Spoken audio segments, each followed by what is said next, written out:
He's never done this. But if there's a chance you're pulling Welcome in, everybody. Welcome in, Norma. Just let go and let God. Okay. Because if you continue to pull, Yeah, Officer Tatum. Good morning, everyone. Carol, hello, sweet Norma.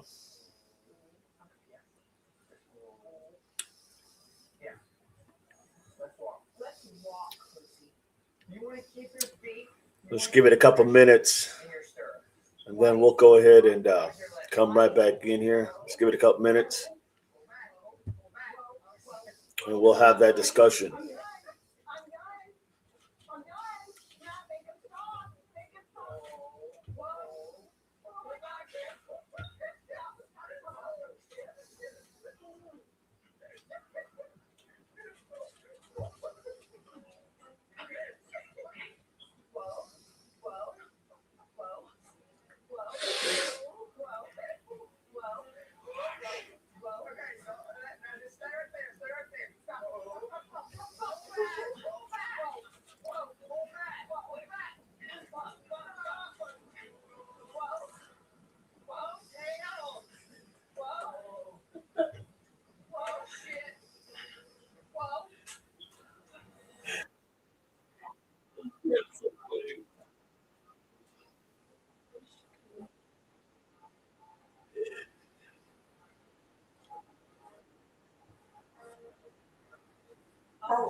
hey, you actually stayed on pretty good. Were you scared? Understatement. Yeah. Well, okay.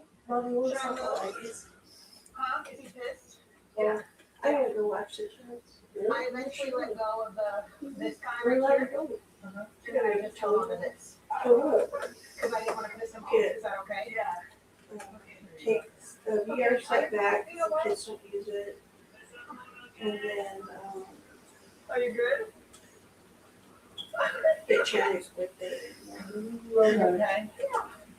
I'm good. Look at these I'll go marks. where you live, I'll see what Right now. I'm looking to ride with her. I was leaving over. Hello, Mary. Carol, Dee, I sent you an email. You did, and I did receive it. I did receive it.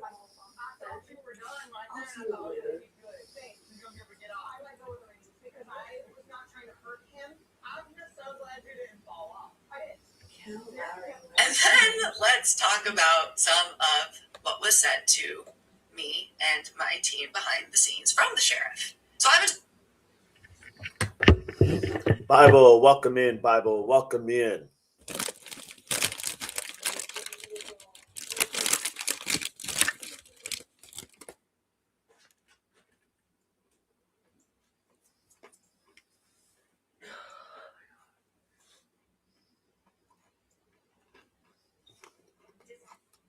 How about now? Do you still hear anything in the background?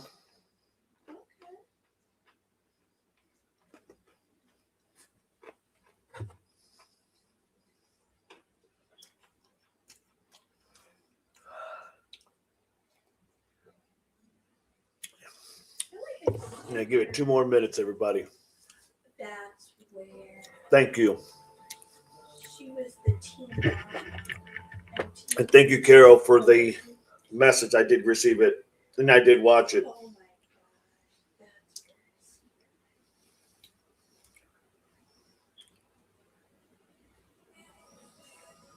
Joe and I have been exchanging the boys at school on Mondays, and it's been going well. But I'm still bummed I didn't get that house closer to her.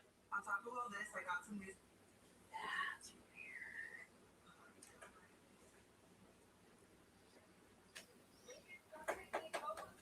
I knew that was her.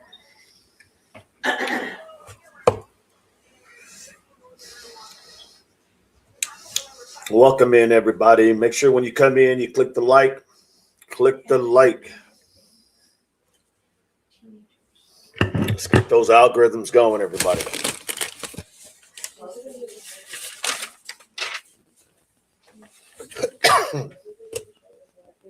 All right. So today I want to talk about Officer Tatum. This is the individual who has his own podcast, who did a interview with several of the kids on the boat, apparently with or without Nolan, depends on what you believe. And it was kind of very interesting because it was really eye-opener for me as a law enforcement officer to be able to see and hear what was being said, because there was a couple of things that I didn't even know, and some things that they made seem like it was fact when it really truly wasn't. Now, these interviews we'll eventually watch the videos of these interviews, so we'll also break it down there.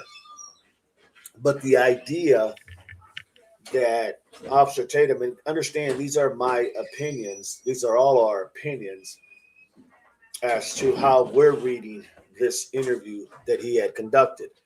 Okay, this is our opinion, nothing more.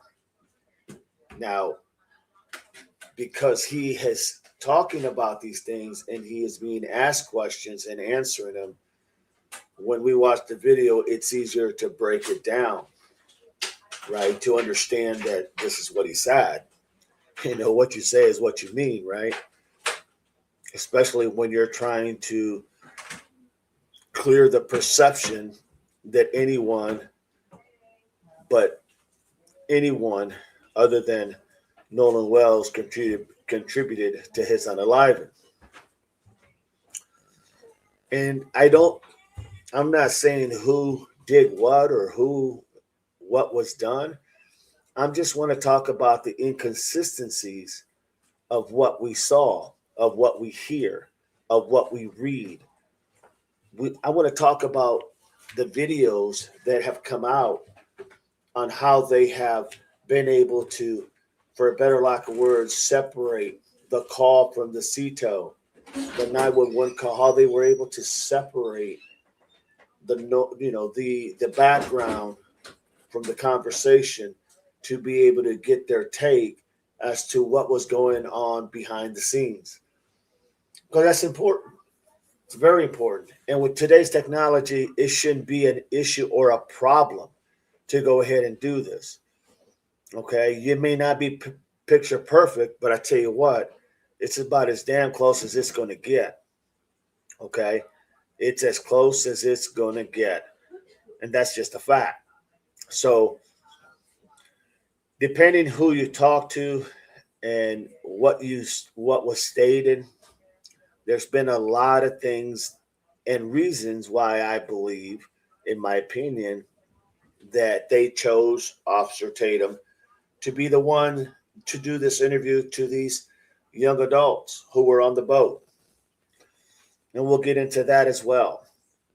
Once again, some of this is opinion, obviously, but some of this is responses that were made by Officer Tatum to different people that he spoke to, and then how you could see the swaying back and forth. You understand what I'm saying? AJ, welcome in, AJ. Heather, good to have you. So I just want to go ahead and point out certain things that to me are very, very telling. Once again, doesn't say who did what, but it does say what was done and what was asked. And then you have to ask yourself the question, well, what was this about? You know, was he there to was the interview there to distort what happened? Or was it there because they wanted to go ahead and set the narrative? Did they want to really enlighten people to know what happened or what was said? Or were they there doing this to ease the blow, so to speak, under the scene, ease the blow so it is not so damaging? And that's something you all going to have to figure out at the end of the day. Virginia, good morning, Virginia. Welcome in. Bible, welcome in. Understand that there's a reason why Officer Tatum was chosen. Okay? There was a reason why they wanted to speak to him. There's a reason why he went ahead and is asking, for a better lack of words, in my opinion, a lot of these softball questions. What's going on? What's going on? Hey, sup, neighbors? What's up? What's up? Good to have you. So there's a lot of things here, and I think if we start breaking them down and just asking the common sense question, because we're all about common sense. Kayleen, we should be able to agree that the supposed audio engineer that went viral isn't a real engineer. A legit audio engineer has a degree in electronic engineering, and that's fine, Kayleen. That's fine. That is totally understandable. And once again, this is just putting out this information. You guys can interpret it however you want. You can take what you take from it. Okay, that is all. That's on each individual. Okay. Everyone has a right to opinion, especially on this channel. You have a right to your opinion, and that is just it. That's how we do things on this channel. But you also, with your opinion, it's got to correlate with what's being talked about, what's being said, because the truth of the matter is, anybody can sway anything one way or the other. But then you have to ask the question, what is the gain? What is the gain? Who is benefiting from it? What are they trying to get out of it? Who is making it seem like it's this way or that way, rather than just calling balls and strikes? And that's what you got to remember. So I'm not here to convince you or anyone else about what you should believe. I'm just here saying there's some inconsistencies, in my opinion, and I'm just pointing them out because there is a lot of issues that have arose over the course of what has happened to Nolan Wells. And we don't have all the dynamics, but we do have a lot of information. Whether that makes you believe one way or the other, that's on you. That is on you. I have my own theories and ideas and reasons. So this is what this conversation, this is what this video is about. It's about understanding why things were said, why things were paraphrased a certain way, and what was the gain. Okay? So let's get into it. Let's get into it, everybody. Welcome in, everybody. Let's have this conversation. Once again, be respectful to the mods. Be respectful to the stage, to the channel. You can say anything as long as you're not disrespectful, And if you are, don't be surprised if the mods put you in a timeout. We don't deal with that here where, people can attack other people just because they don't like their opinions. All right. Here, everybody has an opinion and everybody's opinion matters. Once again, this is literally just opinions. Okay. Saying you're an engineer when you're not licensed, or degrees like those who say they are military veterans when they didn't serve a day in the branch of the military. Well, if you want to go ahead and compare notes, if you're, and I'm just going to say it straight out, okay, if you're assuming that I wasn't in the military, then you better have some facts to back it up. Okay, you better have facts to back those up. I'm just telling you straight up, I do not play these games.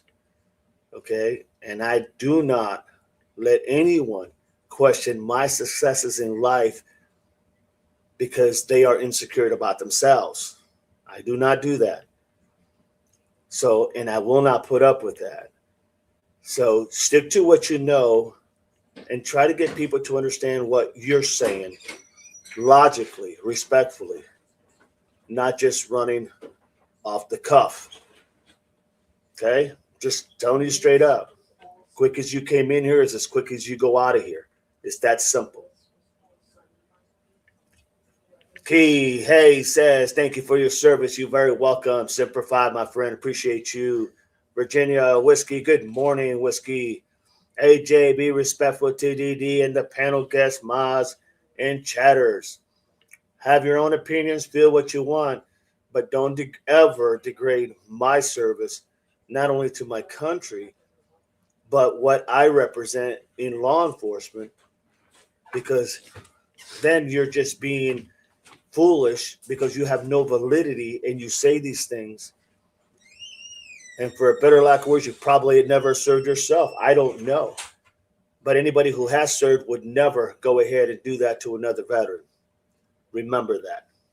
All right. Now that we got that out of the way, let's talk about the interview that Nancy Grace had with Tatum. And before we do that, let's talk about what some of the things that were brought up and said. So the the young adults in this case that were with Nolan, either before they got to the island or after they got to the island, whether you believe that he left on that boat or he didn't leave on that boat, okay? The idea that these young adults took a lie detector, that's not correct. There's no lie detector that was taken, okay? Let's just be frank and honest. There's no lie detector that was taken. And the idea that literally the narrative is going to be put out there that literally, yes, a detector of some sort was taken. It wasn't a lie detector as we know it. It wasn't a polygraph as we know it. Okay? Because when asked about this, Officer Tatum, he's no longer an officer, but that's his handle, Officer Tatum, said that, well, it's kind of like equivalent. It tells whether they're telling the truth or not. Okay? But you have to understand that when asked what was this test that they took, Officer Tatum couldn't remember what it was. He couldn't remember what it is. He's going to talk about it. He's going to say that they took it and what it means, but he couldn't tell you exactly what it was. Look, folks, you have to know these details, okay? Because people are not dummies. And with the internet today, you can go look anything up, Google anything. So it wouldn't have took him, being Officer Tatum, it wouldn't have took him but maybe a few minutes at best to go in there and find out exactly what that test was. But here's the thing. The idea that you're going to compare something that has been long-standing as a polygraph and or as some people call it a lie detector with something that just says whether you're being truthful in your answers. Whether they say it was it detected no lies is irrelevant. It is not a lie detector. It is not a polygraph done by a polygrapher. That just, it's not what it is. This is nothing more than someone going out and outskirting to use something, in my opinion, that's not going to hold that same water, if you will. Let's just be frank and honest. That's what that is. You want to know what it is? Go look it up. I'm not the one selling you that it's equivalent to the polygraphy test, the polygraph, and to the lie detector because I'm not the one making the claim. But in this case, this man who's been in law enforcement in Arizona, Tucson, Arizona, right? He's going to know exactly where to go get that information. And he's going to know what it really means to go ahead and what it really does. What is the whole focal point? Because a polygraphy test, a polygraph test, or as some people in the layman world would know it as a lie detector test, that's going to explain to you, that's going to take your breathing, that's going to take the sweat, the perspiration, that's going to take your emotions, that's going to take your whether you are thinking, you're hesitating. It's going to say a lot of different things. That's why everybody uses it. Now, it's not admissible in court unless you allow it to be admissible in court. Okay? If you allow it to be and you say, hey, I want to voluntarily take this, then it can be admissible in court. Okay?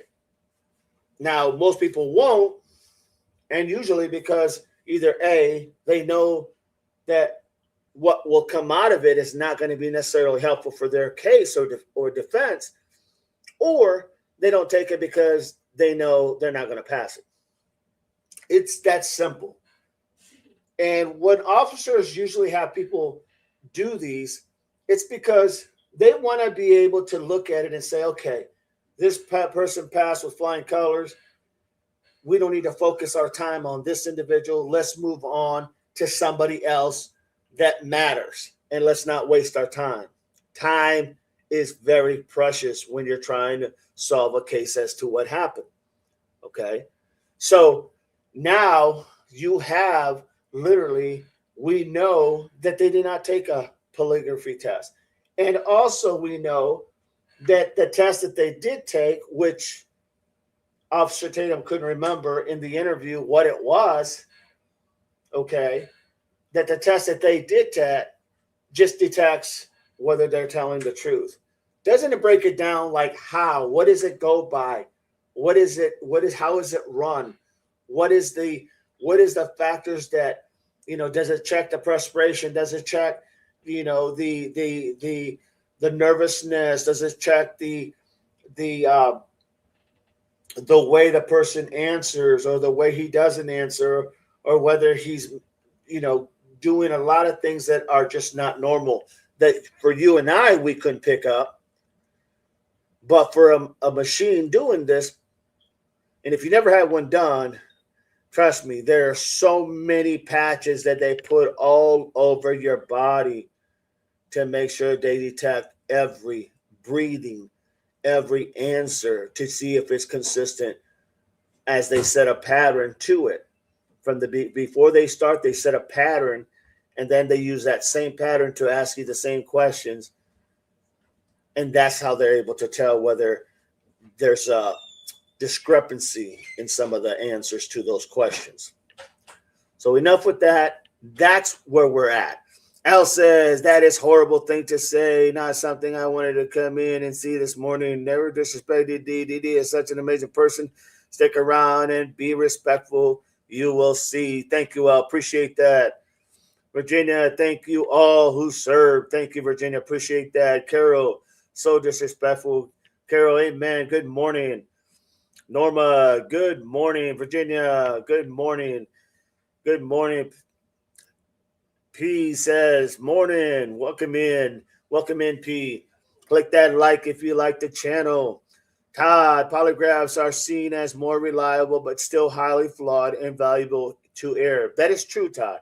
That is why they're not admissible in court. Unless the person who is having his done says, I got nothing to hide. Absolutely. I'll take one in a heartbeat. But you're right. It's not admissible in court.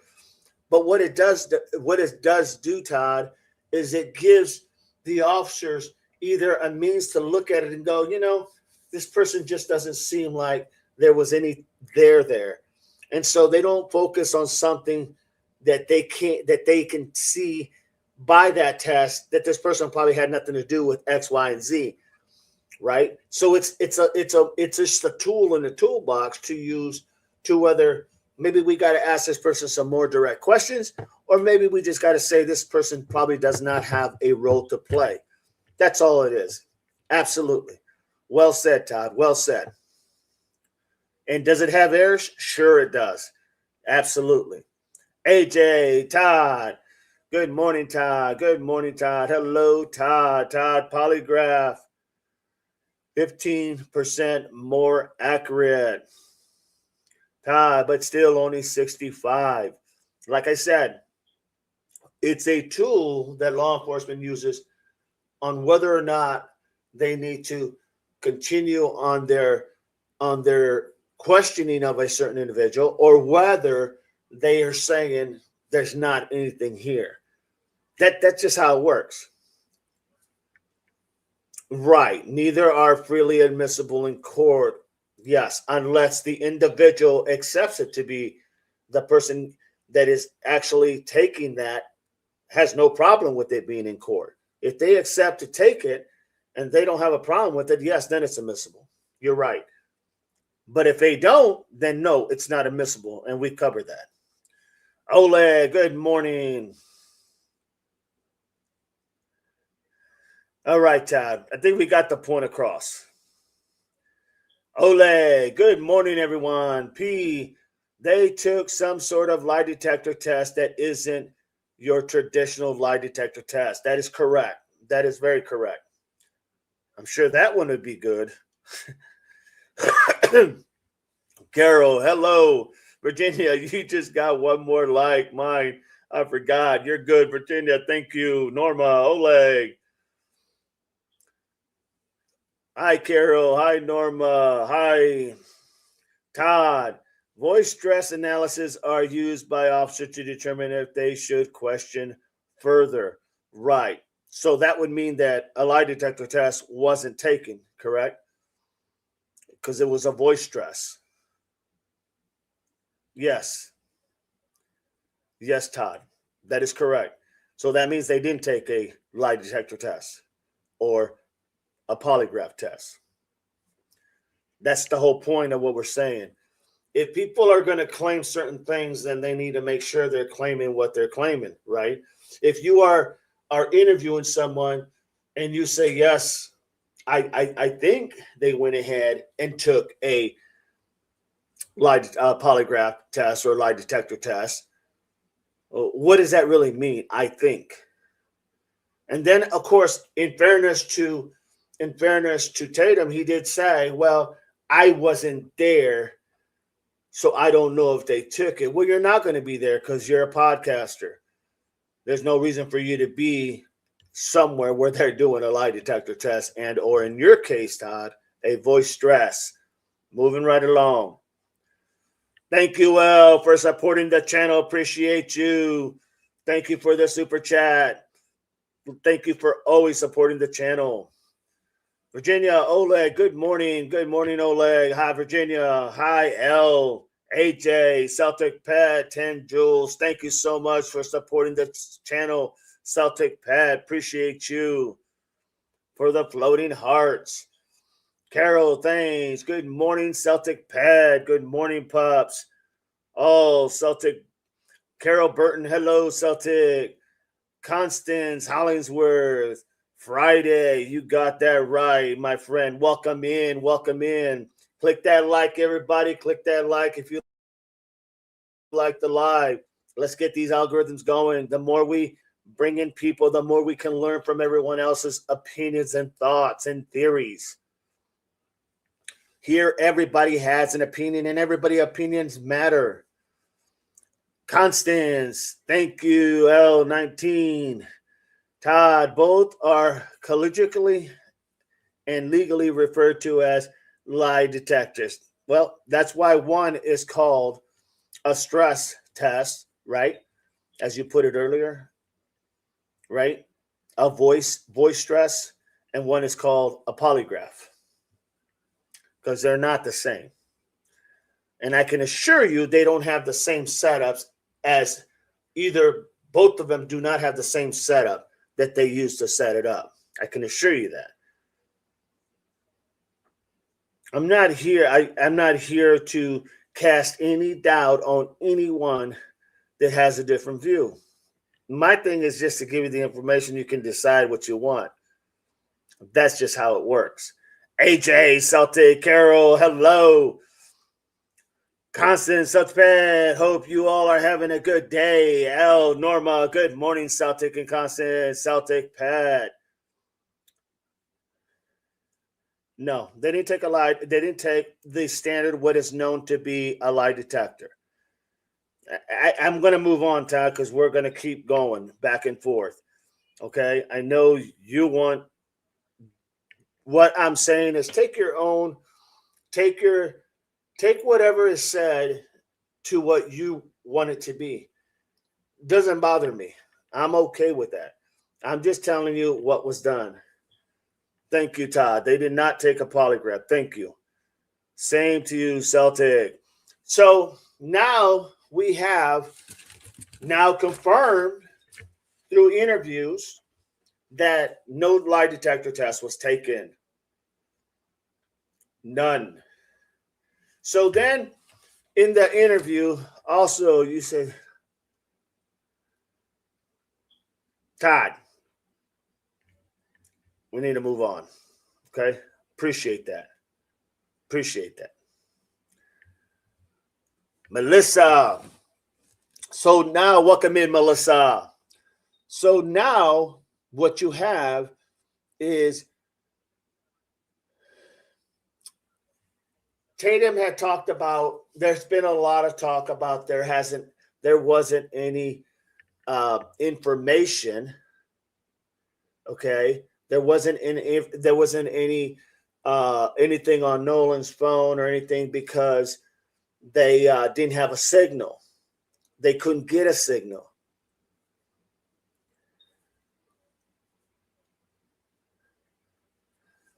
Wayne says a polygraph test is a legal definition of a lie detector. I understand what that is. And thank you, Wayne. Appreciate you. Ty McCullough, Tatum needs to go to prison for fraud. In McCullough's opinion. AJ, last call, Todd. Melissa, L. So the idea that when asked, Tatum said that, because a lot of things have been said about that's why there wasn't any videos, because there was no signal out there. Yet we do know that when the question was asked to Officer Tatum, well, did they show you videos and pictures of Nolan on the island? Okay. Thank you, Wayne. Appreciate you. When they go ahead and they show you, thank you for subscribing, my friend. When they go ahead and show you literally the idea of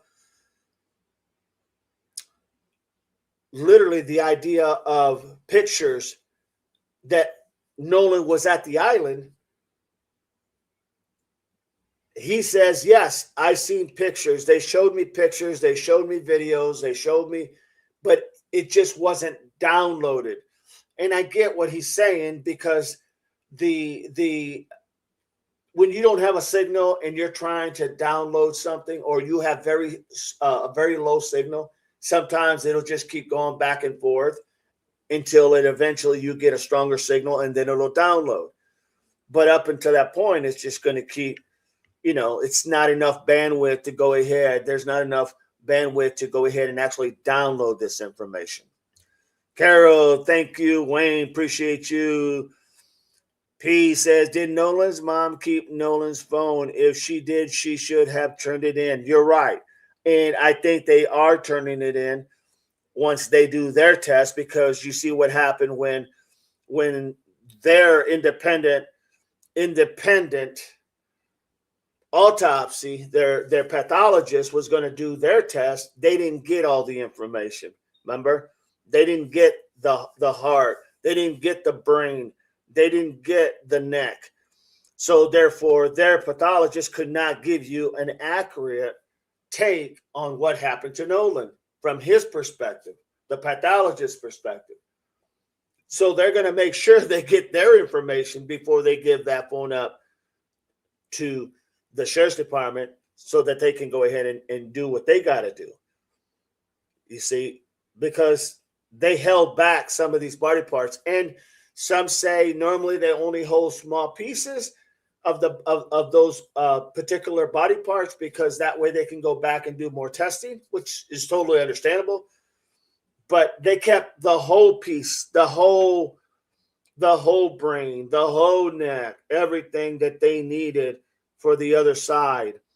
And that's the problem, because now you can't get anything from this well-known pathologist, independent, who did this test, could not get anything. That's why everything came back, unknown. They don't know. He needs those parts. I don't think he's going to get it, but it's, you never know. Norma, you're welcome. Good morning, April. Celtic Pal, welcome. AJ, please hit the like buttons. Everybody, do me that favor. Now, the other thing is, going back when he was asked, Officer Tatum, did you go ahead and see those pictures? He said, well, I saw them afterwards because they weren't downloaded. Yes, I saw this, and that. And she said, did you have signal? Because Officer Tatum said, I went on that island and I had 2 bars on my phone. I had a signal. But then Nancy Grace then asked, well, so you had a signal? And he said, well, yes, I had a signal. Because that's really what the question was. Did you have a signal? Devil Dog 88, Semper Fi, right back at you, Wayne. Thank you, my brother. Appreciate you. God bless you. So now they're asking the question, well, then if you had a signal, why didn't everybody else have a signal? Because here's the thing. If Nolan had his phone, guess what? Nolan could have called somebody, right? Because even Officer Tatum said that he had 2 bars. So he had enough to call. He just didn't have enough to download, to take videos, according to him. Well, don't you think that if his friends had all this, that they could do these things as well? Don't you think that Nolan might have wanted his phone so that he could call somebody if he needed some help? It's just common sense, everybody. It really is common sense. And this is not an I got you moment. This is just telling you, you can take the information however you want. A lot of this is opinion, and a lot of this is coming from literally direct questions that were asked. You just got to decide what it means to you. Okay? The other thing that was talked about was the Snapchats, the photos that were not on Nolan's phone. Well, if they were not on Nolan's phone because they couldn't download, let me ask you this question. When they got back, when that boat came back, supposedly with Nolan's phone on it, and they had in an area where there was signal, wouldn't that phone have downloaded all the stuff from Snapchat and pictures and videos? Wouldn't that phone have eventually downloaded, just like we say with the young adults that were on the boat, whether you believe Nolan was on that boat or not? Just like their phones downloaded everything later to show Officer Tatum. Well, wouldn't that same phone of Nolan, when it is back inland, wouldn't that phone then also download all that information? What makes that any difference from that phone to the other people's phone? There is no difference. If we're going to say that literally the young adults' phones, they could show Officer Tatum because it downloaded later because there's not enough bandwidth. Well, wouldn't literally Nolan's phone do the same thing? Wouldn't his phone go ahead and eventually download all that information as well? Just a question. P says some cell phone services are worse than others. That is correct. That is correct. And I do know that most people where you live, some cell phone carriers are worse than others. But most people, if you live in an area where you know one carrier is worse than the other, you're not really going to go with that carrier, right? That's just common sense. Like if I'm going out in wherever I'm going down to the west, I know that probably Verizon's not good, but maybe AT&T's better. And I know that if I'm going to Mississippi, Verizon is great, but AT&T won't work. Or maybe I know that, mobile or T-Mobile. Or my point is, yes, you're going to know where you live, what cell phone service you're going to go with, right? You're not going to pick a cell phone service that doesn't get any means of communication. Let's just be frank and honest. Whiskey, one of the boys admitted he called his mom from the island. Well, there you go. He called his mom from the island. So we know that you can make phone calls. And here's the other thing. Good morning, AJ. Todd, phone was on boat because Nolan was in the water. More important questions is why didn't Nolan have phone when friends left? Well, if you let me get to that, Todd, I would get to that. I know what the important questions are. I know what the important questions are. And if you let me get to it, I would get to it. Heather, my son and husband went on a camping trip last weekend, had no service until they entered town. I would receive all the text messages at once. And that's usually what happens, right? But my point is, when Nolan was there, and he loves to do Snapchat, and he loves to take pictures, and he loves to do videos with his best friends, why wouldn't his phone download all that information up either? I'm just asking. That's a question, a fair question. Because I don't think anybody's going to go and get a cell phone. Most people won't get a cell phone if there's no way they can have service, correct? So that's something to think about. Wayne, Virginia, whiskey. Wayne, Virginia, yes, whiskey. Good morning, Norma. Yes, exactly, DD. Virginia, slow down, Todd. Patient, Todd. See, the idea is that just like everybody else's phone would literally download that information later, well, there's no exception on why Nolan's phone wouldn't have downloaded that information later. But yet, when the mom gets that phone back, there's nothing on Snapchat, no videos, no pictures, no nothing. Almost like that phone was literally, for a better lack of words, erased. Not saying it was. I'm saying that's what it appears. P, I always think I'm going to take a bunch of pictures when I go somewhere, but I never do. And see, in the youth, the young kids today, they live on that phone 24/7, right? They live on that phone. They know, they act like, and I will say most part, because I know my kids, they act like they're never going to see that person again, or they're never going to talk to this person again. So they got to get all those memories all in one day. That's just normal because that's what the youth today do. They live on that phone. And I think the mom, Nolan's mom and dad wouldn't know how their son is because they said he loved taking pictures and videos with his friends. Okay? So that doesn't seem to fit on what we're hearing with this interview with Tatum. Just my opinion.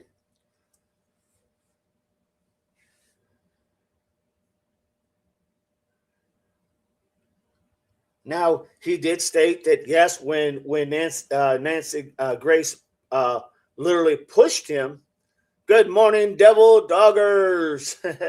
Welcome in, Kentucky. When Nancy pressed literally Officer Tatum, okay, and she said, but you had reception. He said, yes. Your phone had a signal. He said, yes. He said, I had 1 to 2 bars. Well, you can make a phone call with 1 to 2 bars.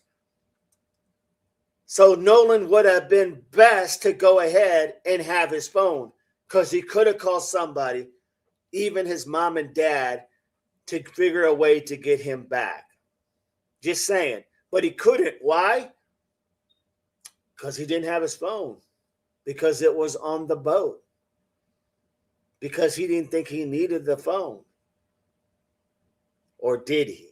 Did he really think he didn't need his phone? Because that's not, you can't take pictures and videos if you don't have your phone, right? Let's just be real. Good morning, Doug. Good morning.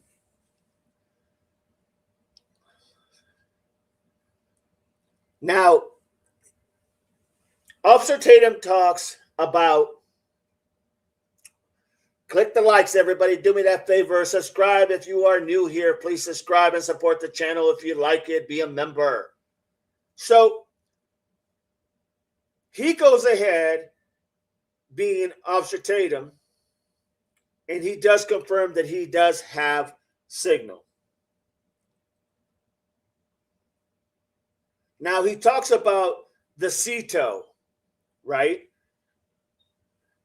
That there was a phone call. And he said, well, there was a phone call to CETO that was asking them that they were sinking and they needed help. And when the operator from CETO was asking questions, you could hear a lot of background noise. And I do say noise. You could hear some words of what was being said.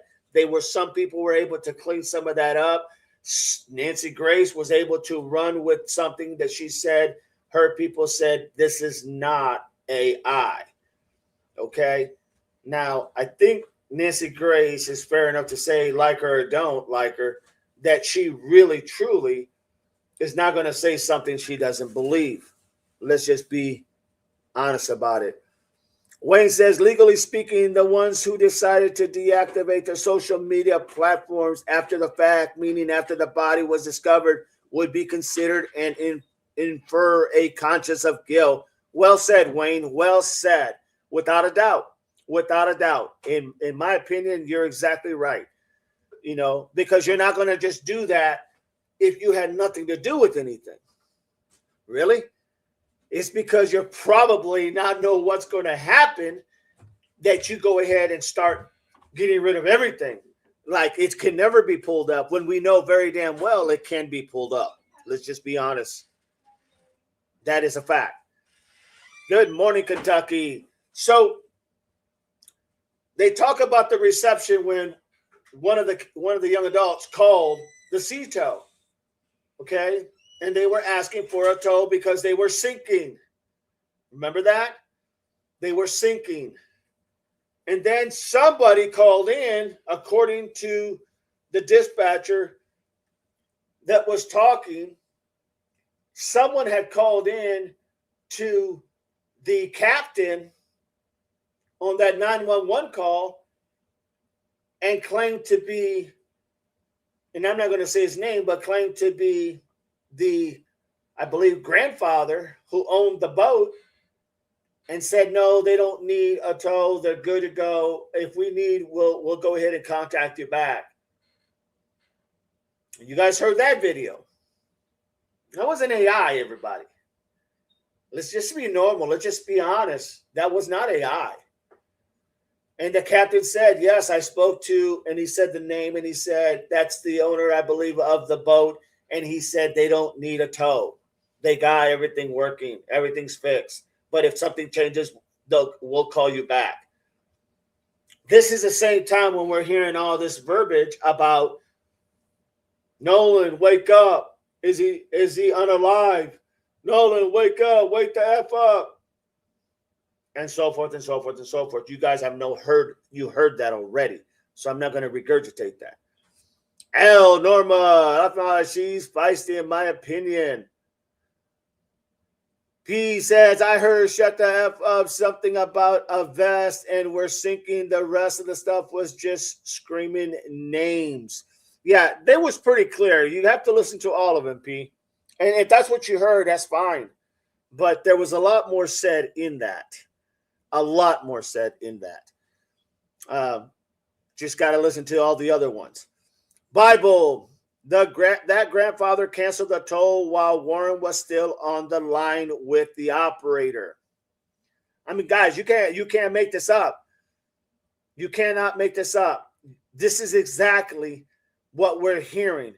You know, it's that old saying, you know, when someone wants you not to believe what you're seeing, they say, don't believe your lying eyes.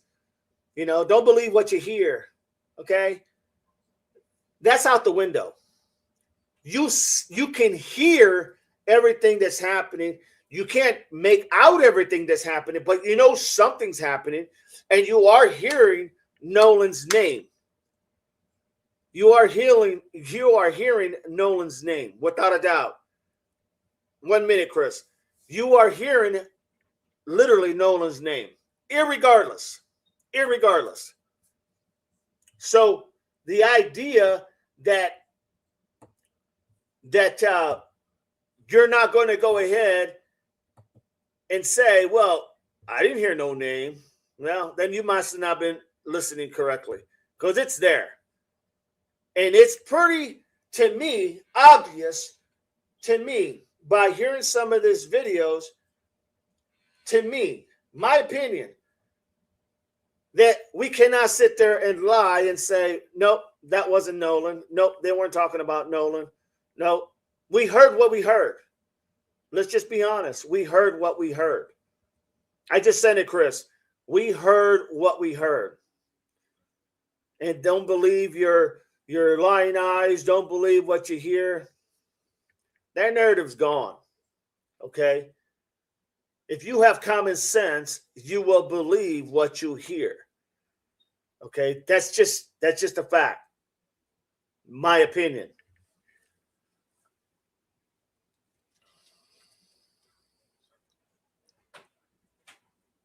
But here's the other thing with the Cito.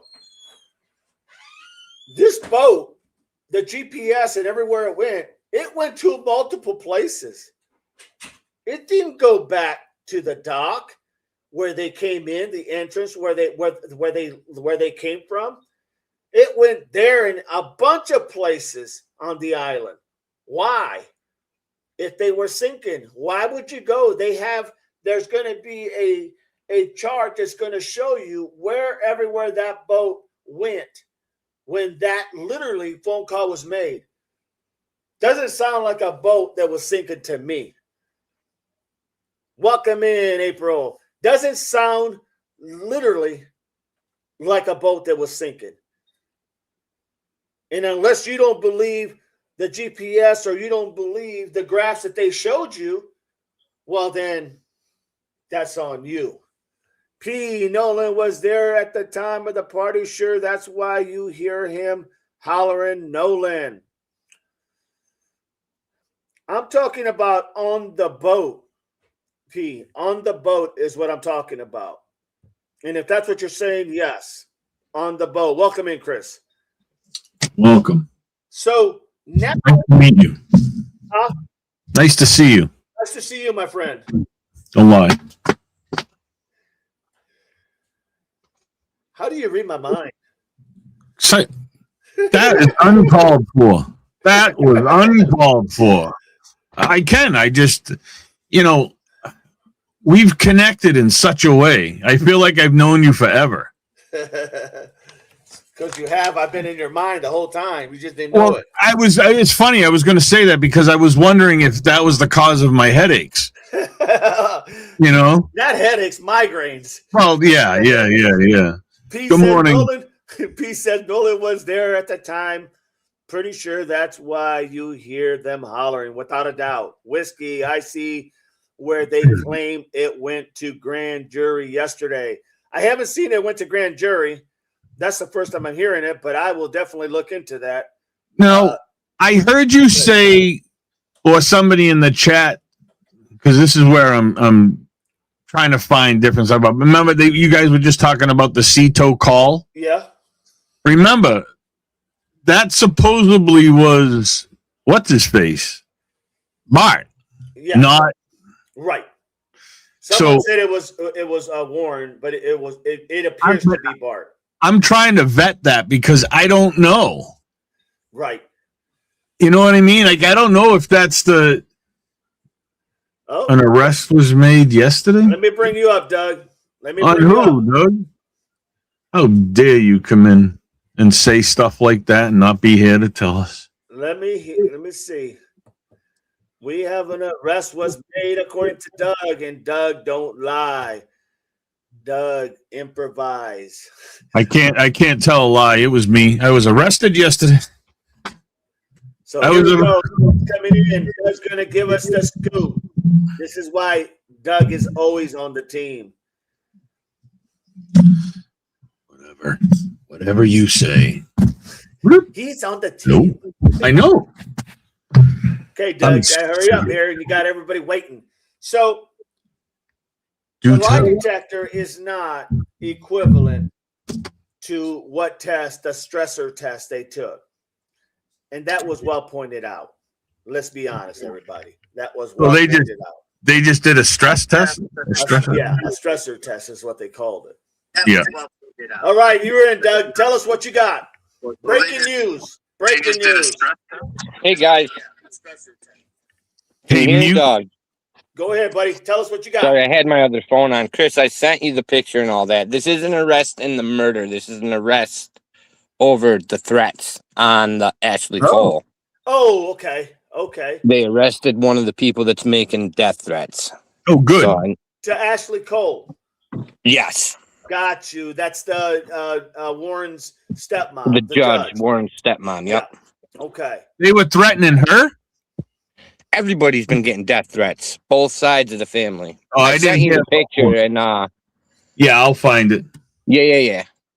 But if you want to check it out, I forget what his name was. I'm trying this. Well, welcome in, man. Welcome in.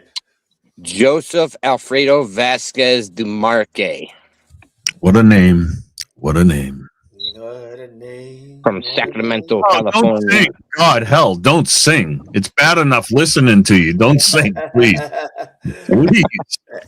Oh.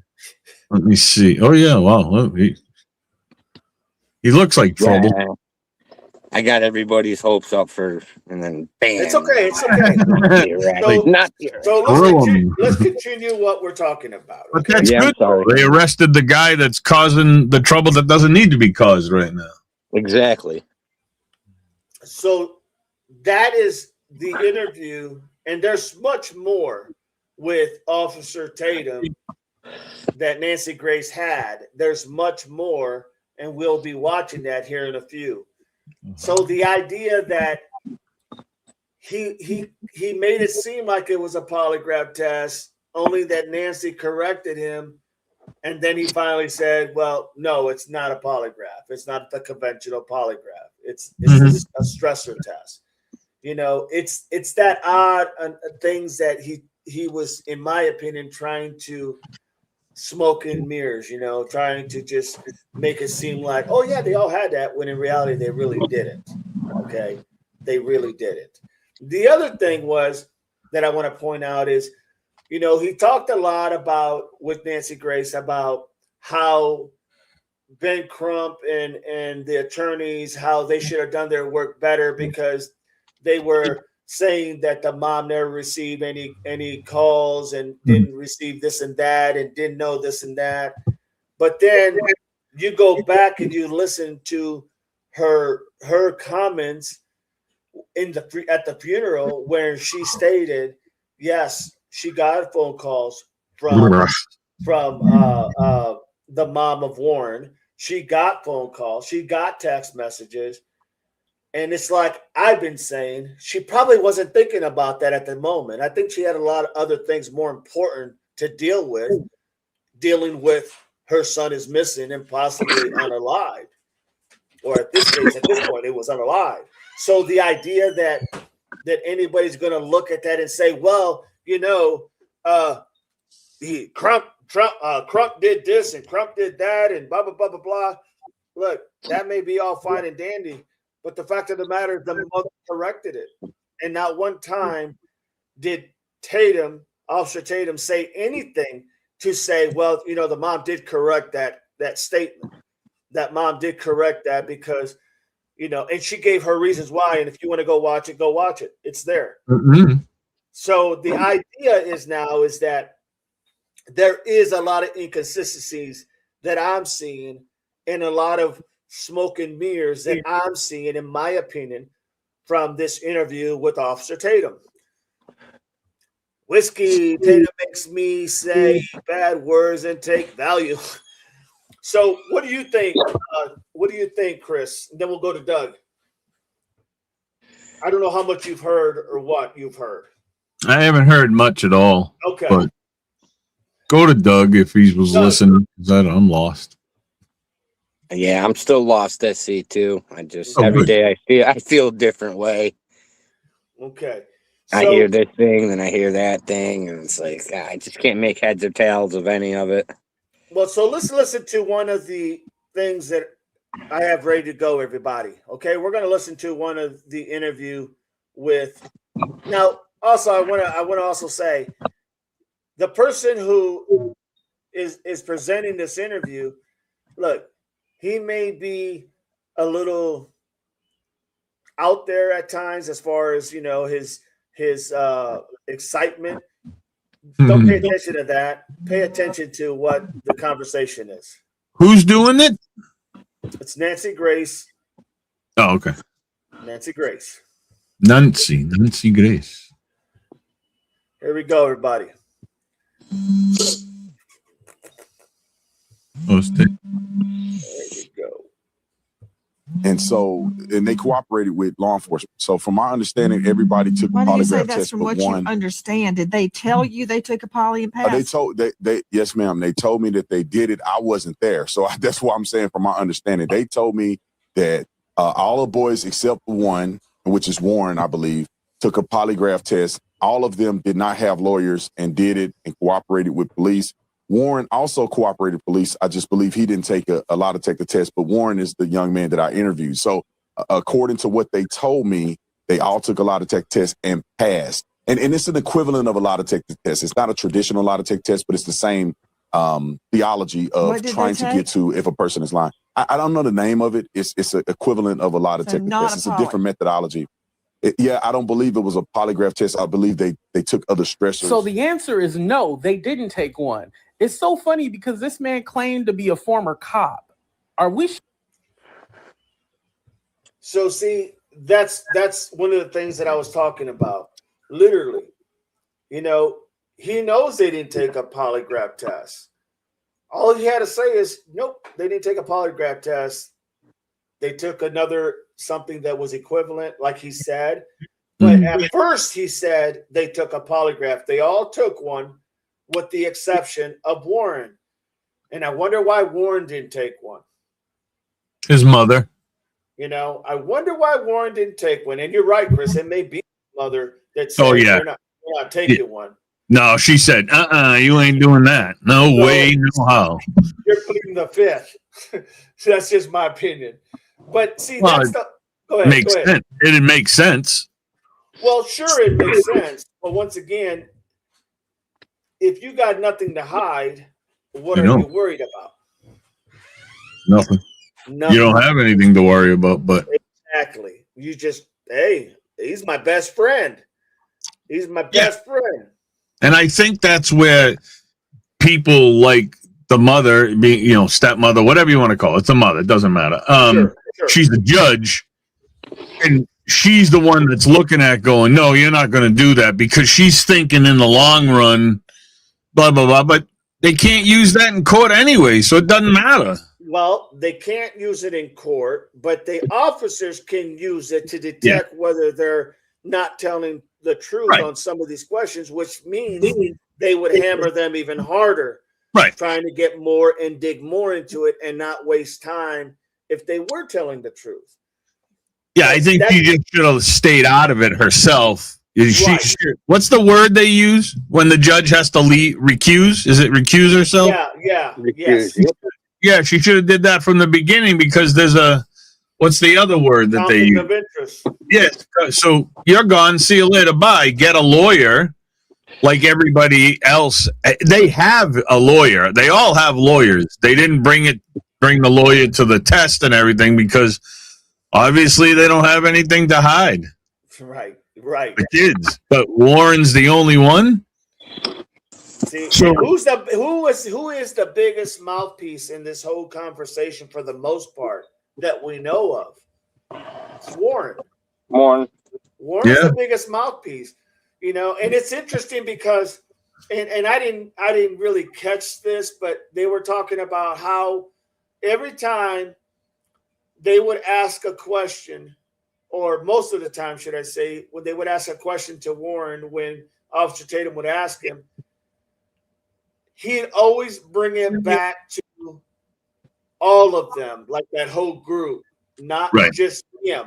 Like he wasn't answering for himself; he was answering for the group, and it made it almost like it appeared to me like it was something where they were all.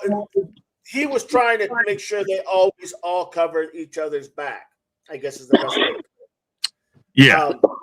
So the interesting on that also is that, he says these things and yet Tatum doesn't, he just asks those questions that literally he is constantly, Warren is bringing everything back to everybody, but not answering the question as himself, more so as a team. Like when he said, when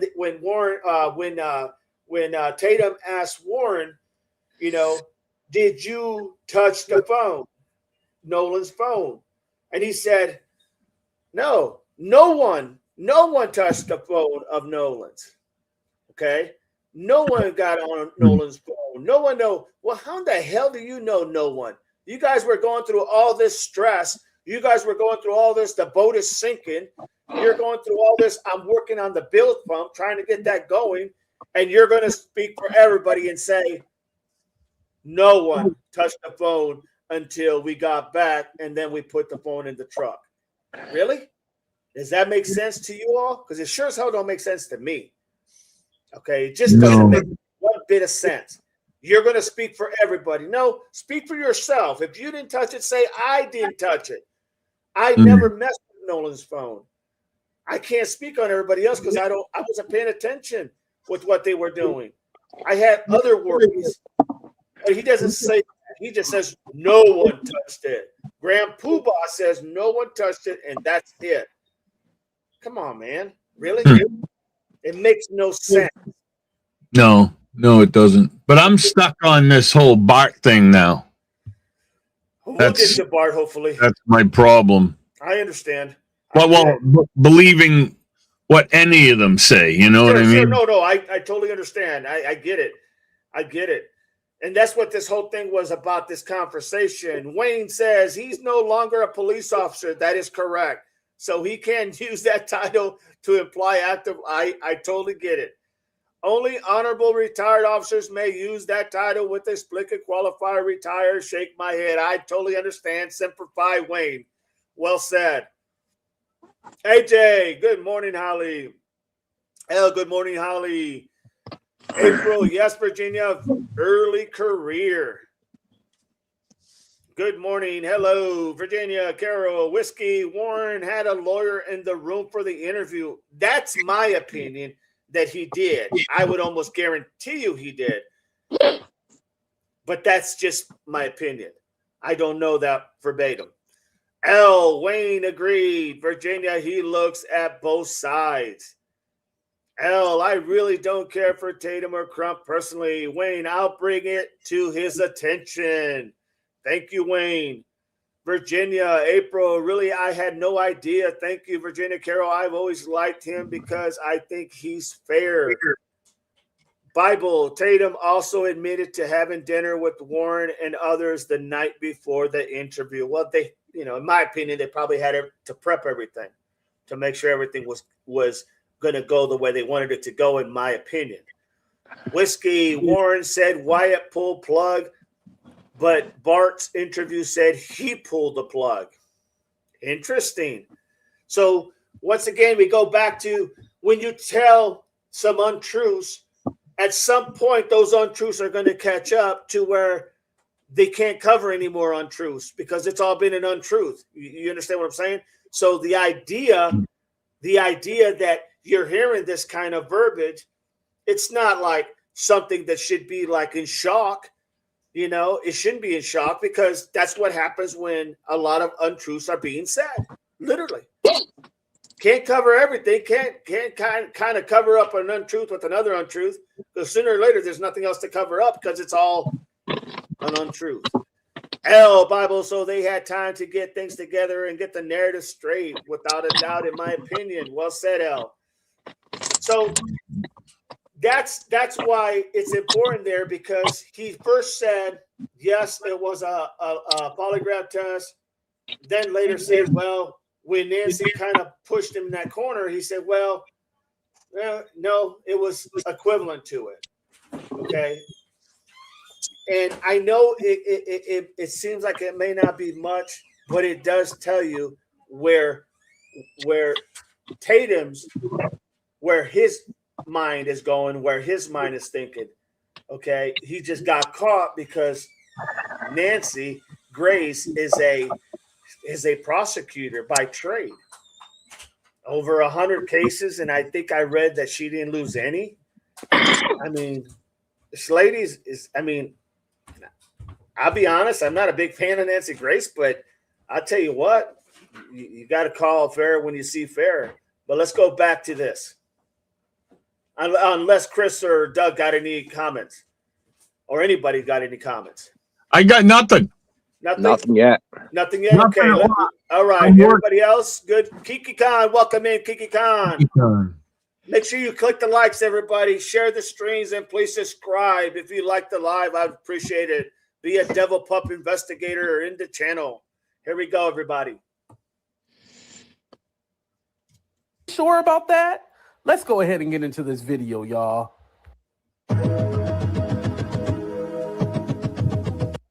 We're not keeping our eyes or our foot off their necks right now because, yeah, the way they moving is very suspicious.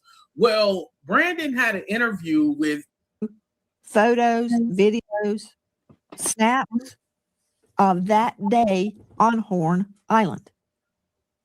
Well, Nancy, thank you so much for having me on. I spoke to 4 of the boys that are originally accused of being involved in Nolan Wells' death. And they did show me a lot of evidence. I want people to be very clear with this. I spent my career putting people in jail. My career is based on getting justice for people who have been done wrong. I've never been a defense attorney. So me going out and doing this was to find out what happened to Nolan Wells. And in talking to these young men, can you pause that for 1 second? I'm not going to listen to what they say out of. Go ahead, buddy. He said, I've interviewed 4 of the kids that have been accused. Did anybody accuse them of? I didn't say I didn't hear anybody being accused. I didn't hear any even person of interest. I haven't heard any suspects. Nothing. The public. Okay. The public. No, I know that, but that he shouldn't be speaking on that because it has nothing. But when he's saying Chris is right, when he's saying it like that, he's making it sound like that literally they have been accused, when in reality, public opinion is totally different. Yeah, no, he should.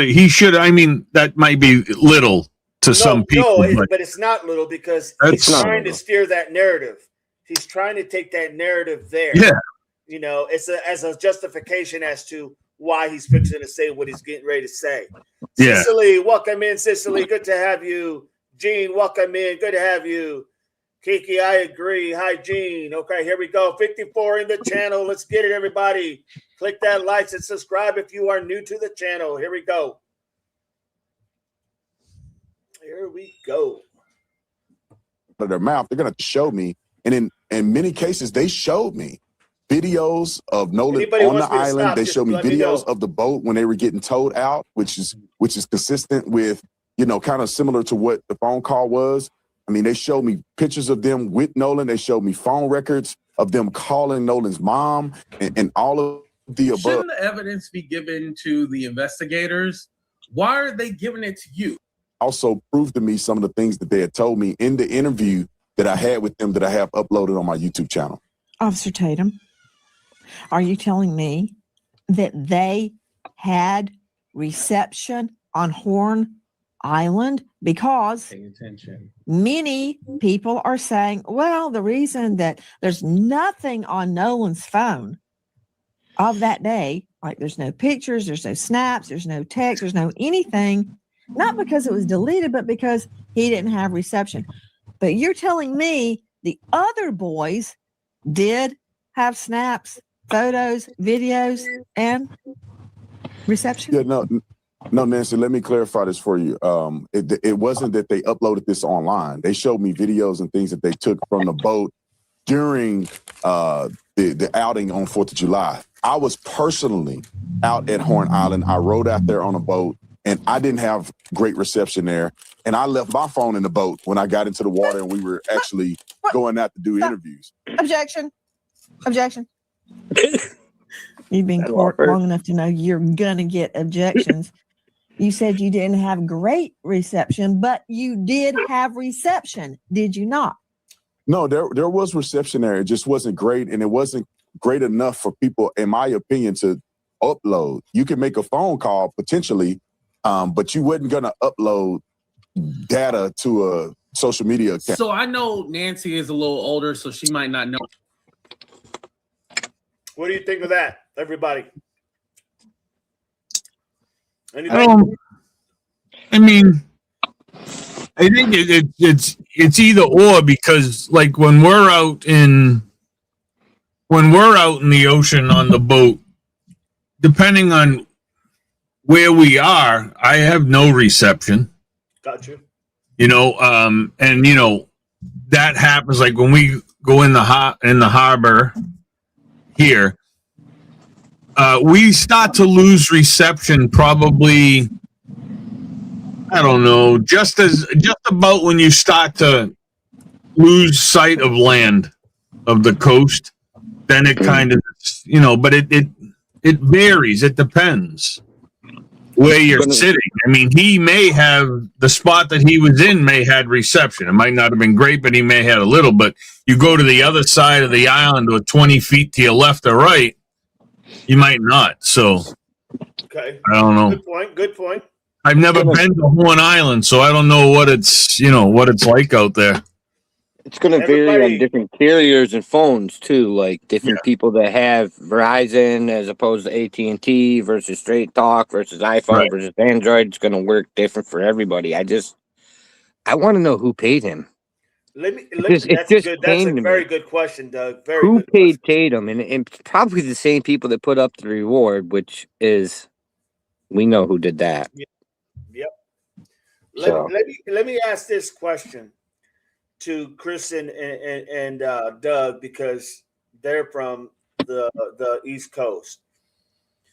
So if you're going to get a cell phone, okay, in your neck of the woods, are you going to choose a cell phone because it's cheap, or are you going to choose a cell phone that you can actually get through making calls? Exactly. I'm going to buy the good one, obviously. No doubt about it, right? You're going to get a phone that you can utilize in the area. Okay, so the idea, the thinking behind that is, so if you live in Mississippi and you're going to get a phone, you're not going to get a phone that doesn't work in that area. Okay, now what I mean by that is there is obviously going to be places that are unalive spots that you're just not going to get a signal. That's everywhere with any phone.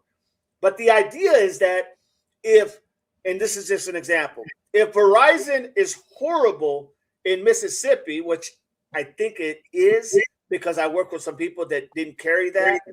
They actually carried, believe it or not, it was some, and these guys made money. It was some kind of knockoff, like a oh God, it was like, what do they call them? The inner city type of phones. I can't think of the name, but anyway, Yeah. my point is that you're going to carry a phone that works in your area, okay? And the reason is because you want to be able to connect with anybody in that area. You're not going to go get a phone just to simply text and take videos and not be able to call. So I think this is the idea of people to say, well, every phone is different, for sure, but I'm definitely going to carry one that works in my area, even if Tatum is from where? Where's Tatum from? Arizona, right? Okay. Yeah, Arizona. Yeah. Okay. So Tatum is from Arizona. Mhm. His phone worked over here in Mississippi when he went to the island. Right. Okay. But it didn't work correct though. He got 1 to 2 bars, correct? Yeah, and I can tell you why it didn't work correct. So Go ahead. Go ahead. So what a lot of people don't realize with cell phones. So me and Doug are in Massachusetts, Okay. right? And if I go to New Hampshire, which can only be, I can get to New Hampshire in 35 minutes going really, really fast on the highway anyway. But when I go to New Hampshire, my cell service isn't great. Same with going to Maine, same with going to Vermont. Different towers. Exactly. So I have T-Mobile, and I have, T-Mobile around, in this entire area is a strong provider now. But if you have issues with your cell phone getting reception, this is what a lot of people don't realize. You can call your cell phone provider and tell them, hey, I'm having connection issues when I shouldn't be. And there's stuff that they can do behind the scenes, and they can configure your phone to get better reception to where you are. That is correct. So when I travel to Florida isn't a problem, so I can't use that. But when I traveled to California, I had some connection problems there where we were at. So I called, and T-Mobile was able to configure my phone to the California cell phone towers. That makes a huge difference, and most people don't know that, because who takes the time to call and be like, yeah, can you configure my phone? But they can do that type of stuff. Yes. But here's the other thing now with T-Mobile, like I told you guys before, for I think it's like $10 extra a month, of course. But now I have thingamajiggy on my phone. Starlink is on my phone. So when I don't have reception in a certain area, it switches over to Starlink automatically. So, but yeah, so you can have your phone, and that goes for you in even in your house, Doug. Mm-hmm. If you have connection problems, which you shouldn't because of the Wi-Fi and stuff like that, but if you have trouble with your phone out in the backyard because it won't stay connected, they can configure. There's stuff that they can do. You just got to call and really say, hey, look at here. Good point. You're charging me all this money. You better configure this damn phone. You know what I was paying for my phone bills because of my kids? You'd be shocked. I have 5 phones on my plan, and I pay like I don't know, it's like $500 a month. I pay 500 plus. Yeah, because it's unlimited and all that good stuff. And look at my kids are two of them are 15 and 14, so they have to have the best. You know what I mean? I can't. If it was up to me, they'd still be using flip phones and shit. Be hey, they'd be using that. You gotta dial your name. My kid saw one of those a few months back because he had never seen one before. Right. I'm like, how have you not seen? He's like, what was that? I was like, that's the phone. What do you mean? I was like, you gotta go 1, 7 and let it go back. And he's like, oh God. But yeah, so good point. Good point. Yeah, that was fun, man. That was good though. Let me read these and then we'll continue. April, I have free data, so I can't still use my phone. Virginia, let me think on that one. Virginia, Carol, April, but need to have a tower in the area even for the data to come through. That is correct. AJ, I would have my phone with me even if I don't have a signal. Without a doubt, because you never know when you're just in that right spot. L, right. A few years back, I decided to try to switch to T-Mobile. Big mistake. The reception to my city for T-Mobile is or was horrible. I knew a lot of people that worked in the oil fields that would carry two phones, one from one side, like one from Mississippi, and then one when they went to the West Coast. L, I switched back to Verizon quickly. You have to turn your airplane mode on that off to find the nearest tower. Doug says everybody knows AT&T is the best. Pam, hey Doug, hey dog, Chris and everyone. Welcome in, Pam. Hello. Well, it depends on where you live in the service. Hi, Pam. Good morning, Pam. Virginia, I had mobile, T-Mobile. I love it. No problems now with Verizon service. Not as good. Whoa, 500 phone bill. Yeah, plus 500 plus. Yeah. Big time 500 plus. Yep.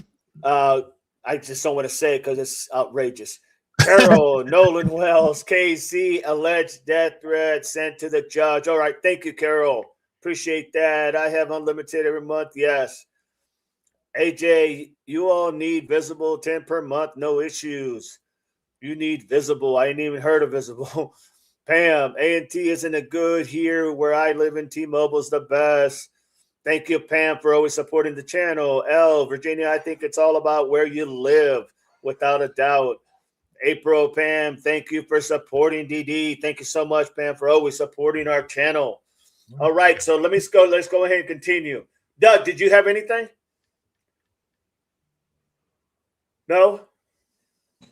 Nope. Okay, we're going to continue. Know how it works, but you know how they upload it, just like the other, like these are 18-year-olds, right? You telling me that they're not of it when I went out there myself personally with my cell phone. When I listened to the CETO call, you could tell that the call dropped out several times. It seemed like they were having trouble at times hearing each other. So it is consistent. And anybody that travel out there that have gone to the 4th of July celebration, they know that the reception is not very great. So the videos that they showed me in call logs were things that were not associated to social media, that they never posted on social media. It was, pictures and videos that they took on their phone. Okay. Let me refine my question. I take it from your last answer that the answer is yes, you had reception on Horn Island. Yes, I did have reception on Horn Island. We just played that. See. So let me make one more point here. So, Officer Tatum, I'm just saying Officer Tatum because that's his handle. Officer Tatum states that how it works, that, sometimes there's not a lot of bandwidth, and when you get to the point that you're going to, you will download all that information, and that's how he was shown. So here's my question.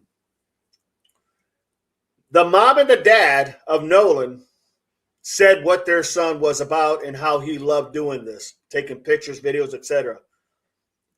Why did his phone never upload those pictures, videos, and whatnot when it got back to the inland and now they had a signal? Why did his phone not go ahead and upload all those things? See, he's saying their phone, the young men that were on the boat, that's what they had to do to wait, and then it would upload. That's how he was able to see it. Well, why did that happen to Nolan's phone? Why didn't Nolan's phone go ahead and upload? Why didn't Nolan's phone go ahead and get this information? Why didn't Nolan's phone go ahead and download all his pictures? Because that wasn't normal to the mom and dad who knew their son. That was not normal. And yet, Tatum wants to say this about this group of kids and never once mentions, well, yeah, there should have been something on his phone. If there was, they'll be able to find it or something. but he leaves that out because apparently that phone is irrelevant. We're more focused and concerned about the 5 young men, whoever was on that boat, and their pictures and videos. See, that's the hypocrisy here. You're trying to spin something one way, and you're not really calling it the way it would be for his phone as well. Okay, you have to understand his phone would have done the same thing without a doubt. Okay. Yeah. So the idea to think, oh well, his phone, he didn't have signal. Okay, but when he went back and land, it was on the boat. Why didn't it download? Just an observation I wanted to go ahead and share with everybody. Do me a favor, everybody, click the like. Do me a favor, everybody. We got Chris. Let's Talk with Chris is on the panel along with Doug, Analyze Doug, and Double Dog 88_88. Please subscribe to all 3 channels. We do a lot of things together. And if you can subscribe to all 3 channels and help us grow, we can all learn from one another. Appreciate all of you. Yeah, you need a little more height, Doug. You know what I mean? You got to grow a bit. Holly, if they were doing drugs and drinking, I wouldn't post that either. Well, No, if the young men that were on the boat didn't have a problem with it, I'm not sure why Nolan would have had a problem with it. In all honesty. AJ, 2C Doug, hi. Oh, good to have you, 2C, AJ. And I'm going to make sure I didn't miss anybody. Good morning, 2C. Yes, okay, there we go. We're going back to it, guys. We're going back to it. I just wanted to point that out. Their phones, according to Tatum, their phones uploaded everything later. Why didn't Nolan's phone upload later as well? Just something to think about. All right, here we go. To call, it's 2 words, SEATOW, and it's kind of insurance that people have that are boat goers. And if you have a problem, SEATO will come and tow you back to the mainland. They said they had a problem. They said they were taking on water. One of your takes is that all the chatter that we're hearing, wake up, Nolan, are you dead, Nolan, wake the F up, Nolan, could be referring to the battery, the bilge on the boat, that it's all unclear. Talking about the audio. Regarding the boat being disabled, apparently it was not. So why isn't like the message getting through that, hey, when you guys all come together, y'all all need to leave together? I don't care if Nolan was having a good... Could be referring to the battery, the bilge on the boat, that it's all unclear. Talking about the audio. Regarding the boat being disabled, apparently it was not. So why isn't like the... So just so you all know, so what Nancy is talking about is the fact that when that call came in that they didn't need it, remember the grandfather supposedly called in and said, hey, if they got everything working, we don't need any tow or anything, we'll go ahead and call you if we need you or whatnot, whatever the case was. The idea is that what Nancy basically is saying is that boat just didn't go straight back to where it came from, to the docking area. That boat went to so many different locations. Okay. And they have a timestamp through the GPS everywhere they went. They showed it. And I think they're going to show it here later. Everywhere that boat went. So the question then becomes, well, if they had issues with the boat, why was it going everywhere? Well, all of a sudden they were calling and saying we're sinking till we're not sinking, or we're sinking until Grandpa says don't need any help. They got it. So now going all over the place. And when I say all over the place, when I saw the map, it was a lot of different places that you wouldn't go if your boat you have problems with your boat or even thought you were going to have problems with your boat. Just doesn't make no sense. So I just wanted to go ahead and throw that in there. So let me ask you this real quick. Okay. If I don't know, I just thought of it sitting here. Like, Sure. if they're saying it was Warren, I mean, it was Bart making the phone call on the boat. Right. How's he pulling them?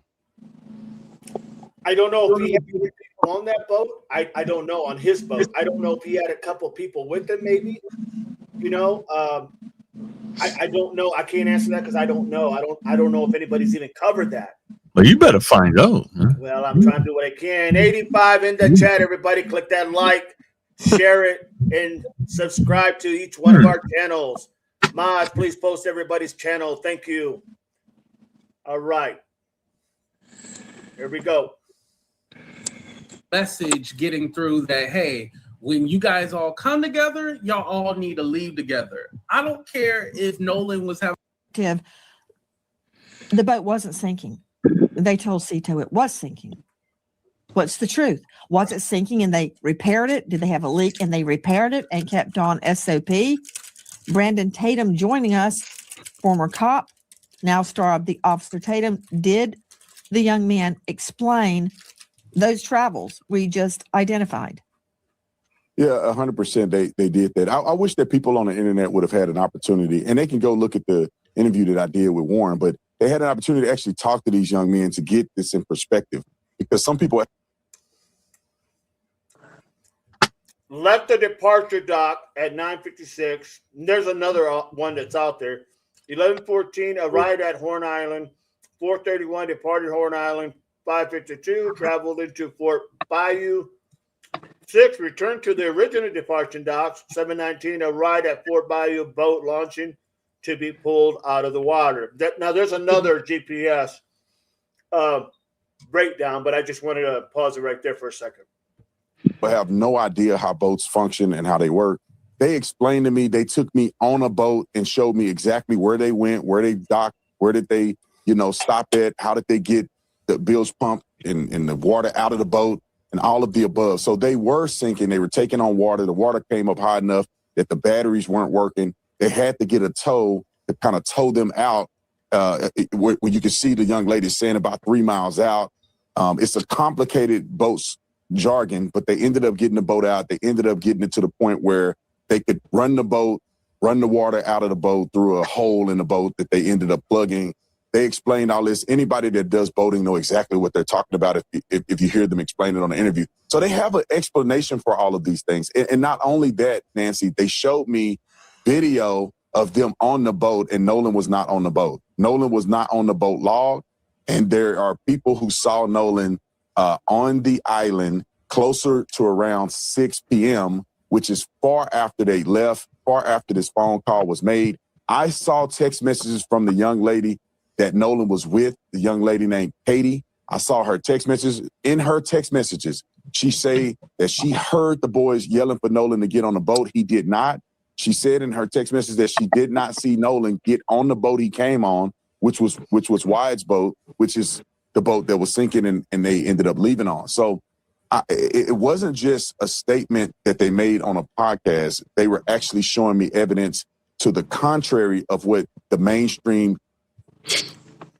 Okay, just to clear something up. So originally, Katie, the girl that was with Nolan, originally said that Nolan told her he was going with his friends because he had to go back. And she said he went to the boat and she saw him get on the boat originally. Then later, through the sister of Katie and the mom, they went out and said that Katie told them that she believed that he walked towards the boat and she believed he got on. Now, there's a big difference between I saw him get on the boat and he walked towards the boat and I thought he got on.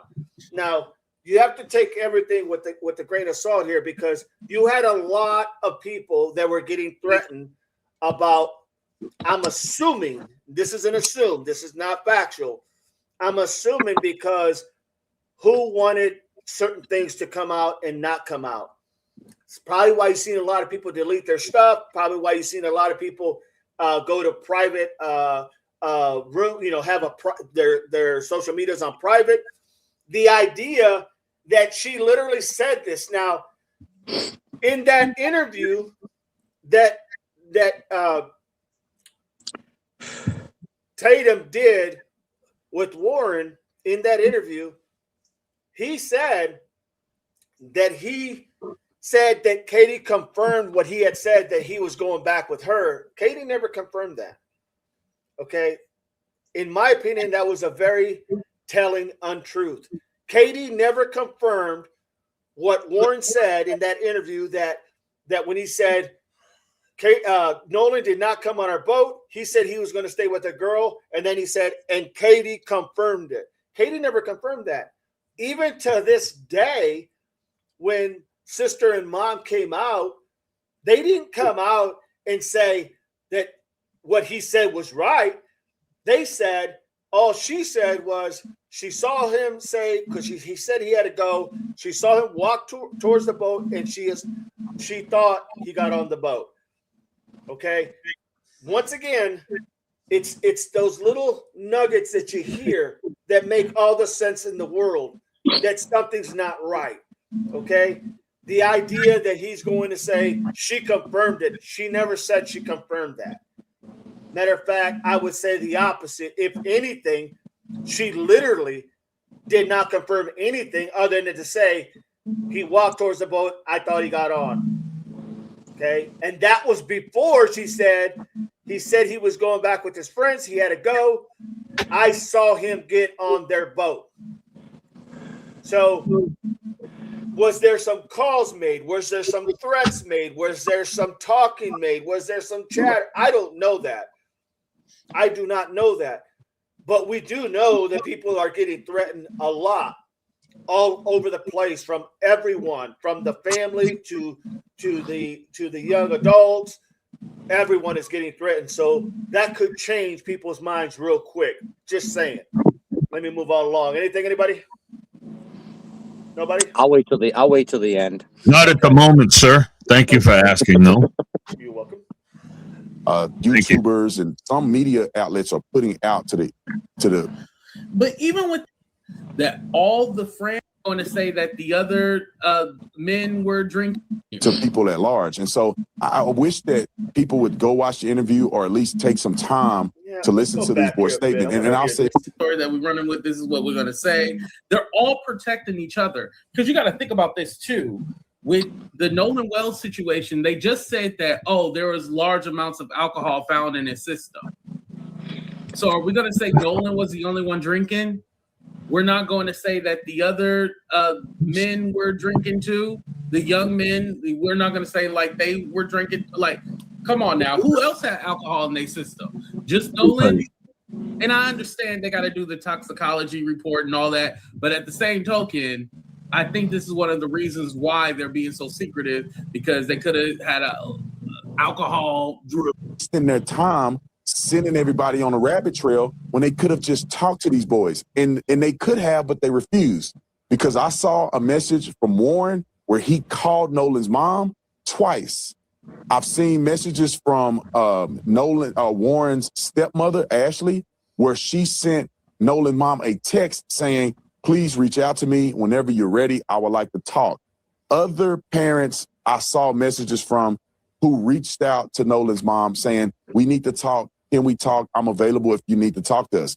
I do not understand at this point why Benjamin Crump would go out and put misinformation out online when he had the availability to talk to these kids and clear these things up like I did before he presented this to the public. We also reached out. Okay, so this is another point, everybody. The idea that Tatum is saying that they could have reached out to these boys, they could have talked to them, they could have tried to figure out, what really happened, but they didn't. Okay. What about those young men who are not kids anymore? I mean, they're young, but they're not kids. Okay, they're over age. Why did they come out and say something on the behalf of their best friend? They had just lost their best friend. Why didn't they all together come out and do a, well, let's just call it a mini press and say, you know, how they felt, how sad they felt that they lost their best friend? Why did they need somebody to come and ask them and talk to them? Why couldn't they just say it? I mean, if my best friend passes, literally, and we are joined at the hip, as everyone there has claimed to be with Nolan, I'm going to go out there, and I was on that vessel, let's just say that boat. I'm going to come out and go, man, I miss my brother. I mean, this guy was everything. We were best of friends. We all, you know, had good times, and you know, I'm sorry for his parents for the loss, and this is just I don't know if I'll ever be able to get over this. Something to that effect. Why didn't they come out? Kind of like what we ask about, why didn't A&T ever come out in the Nancy Guthrie case? Same concept. Why didn't they come out and literally say something at the very beginning when they found the body? But Tatum wants to change the narrative to make it seem like bad parents, bad individuals. They were bad because they didn't talk to these kids. Those kids are not like 15, 16 years old. They're all above 18. Why didn't they come and say something and address the people because their best friend had just lost his life? Just something to think about. There's two sides to every coin. Just calling it out. Here we go.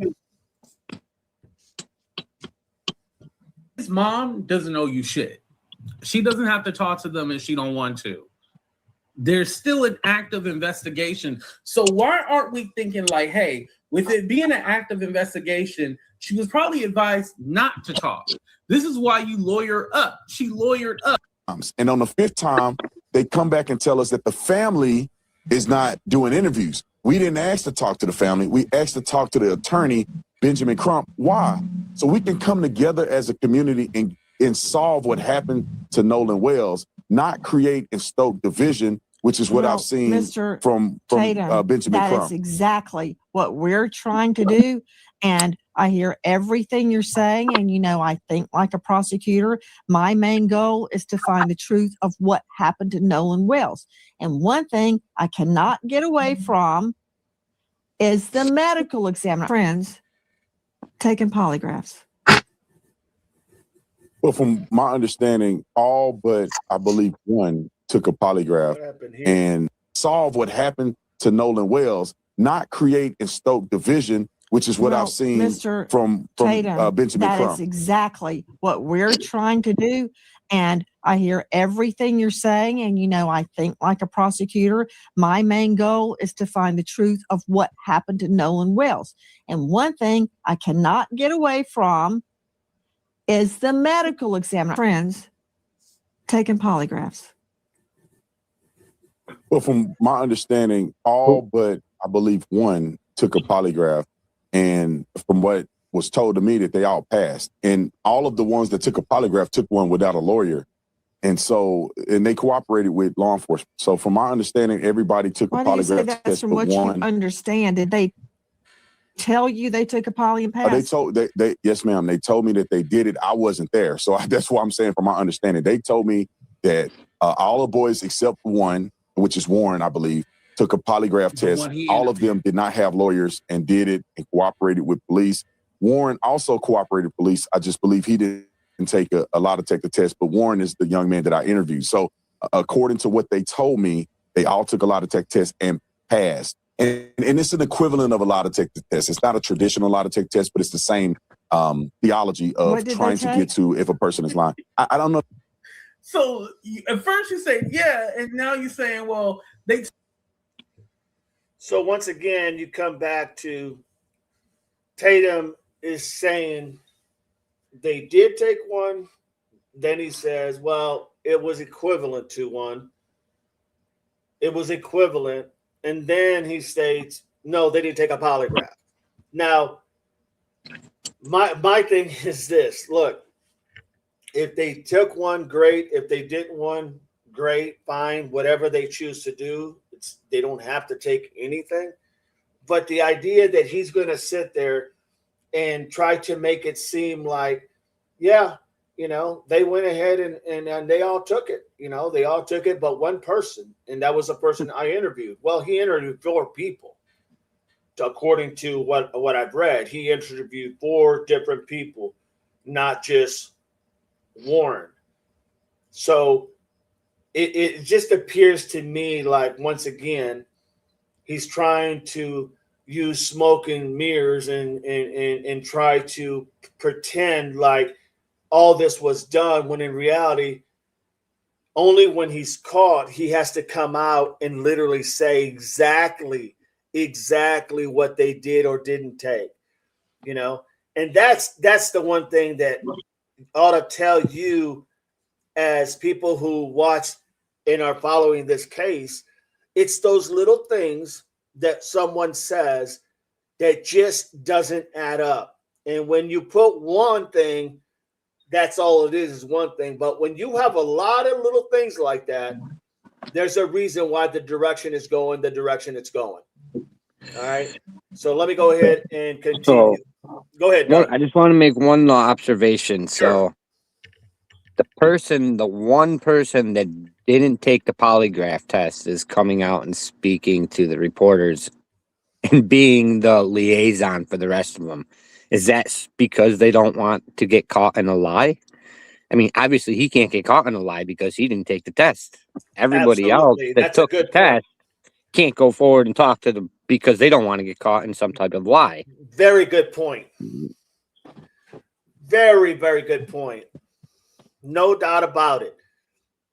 The only person that doesn't take it is the one that usually says, we all love Nolan. We all were there. No one touched Nolan's phone. Nobody did. No one this and that and the other. Very true. Well said, Doug. Well said. Let me get some of these questions answered real quick. Please hit the like and subscribe. Go ahead, Doug.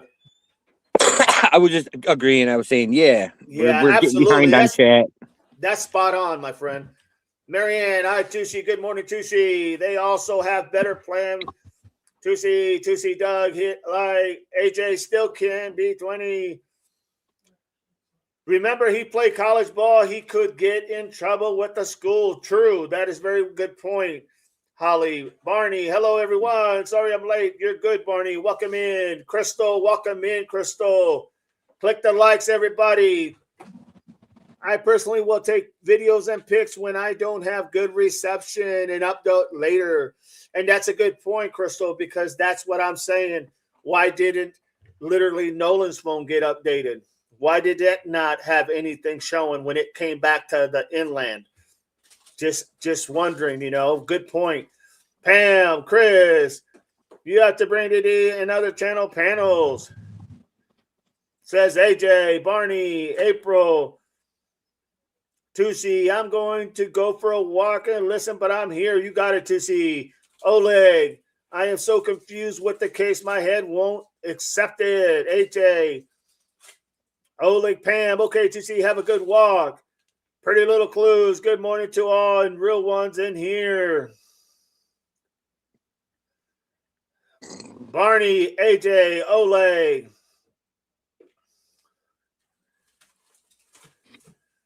Good morning, says Pretty Little Clues. Says Doug. Pretty Little Clues, April, good morning. Do we have any update on my friend this morning? Did anything get figured out yesterday? Marianne, hello, Pretty Little Clues. Good morning. Sam, when we were younger, years back, we would travel on four-wheelers and bar hop, go from friends' home to another, shoot pool, darts, play cards from one bar to the next. Pan, good morning. Crystal, Warren made the phone call and Bart pulled them. Very interesting. Very interesting. Click that like, everybody. Click that like.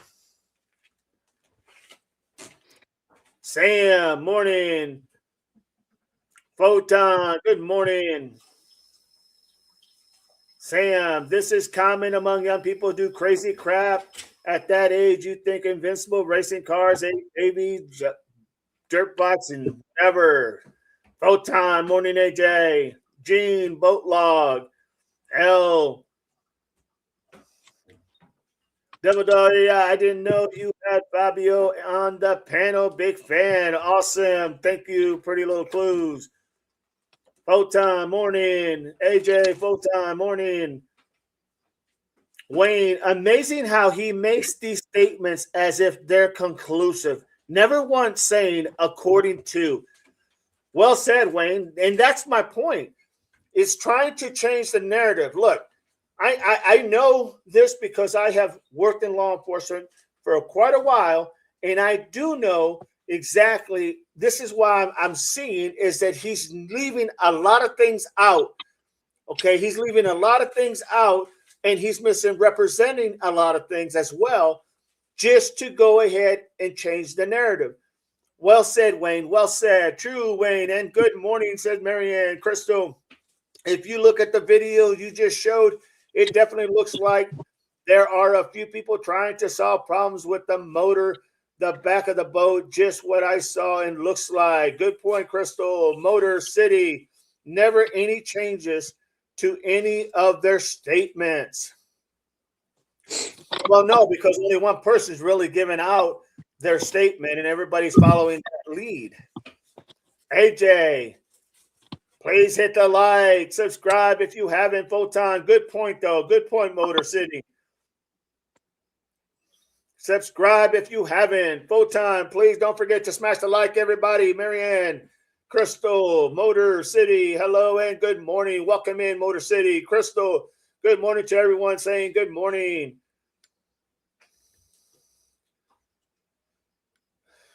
Okay, AJ and Photon, you both get credit. Doug, can you ask Fabio why he's ignoring me? Sam, AI, got parties. Analyze, little clues. Virginia, Chris, I'm not looking at the chat. Hey, pretty sorry about how you're doing. Wayne, Marianne, good morning. Welcome in, Wayne. Marianne, you get the extra 5 minutes. Carol, Photon, South Carolina, South Cal-NOLA.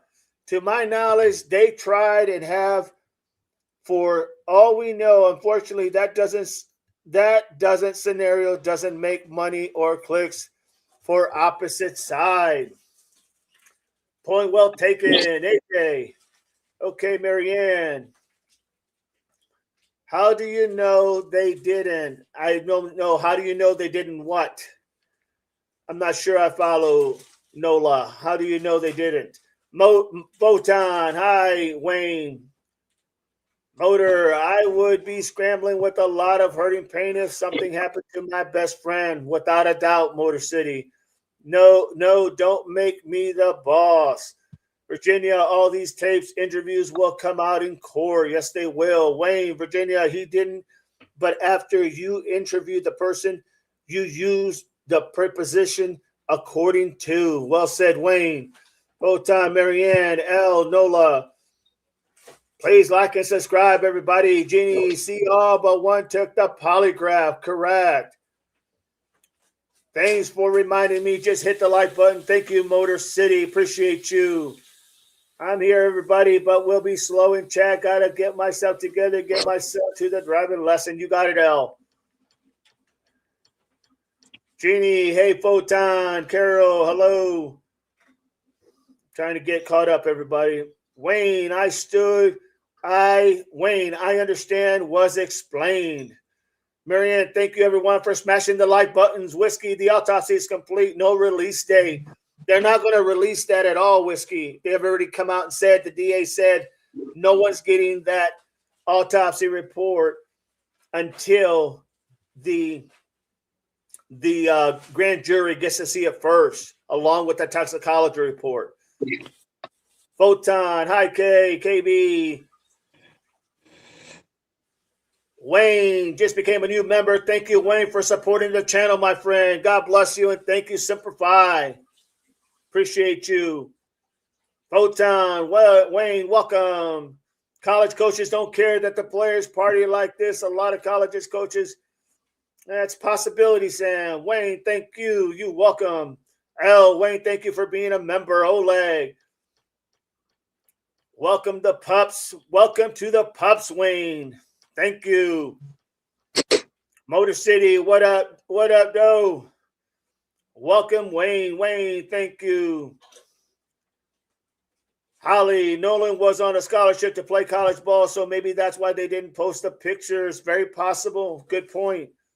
All right, everybody. Now let's go back to what we're living. Doug, do you have anything?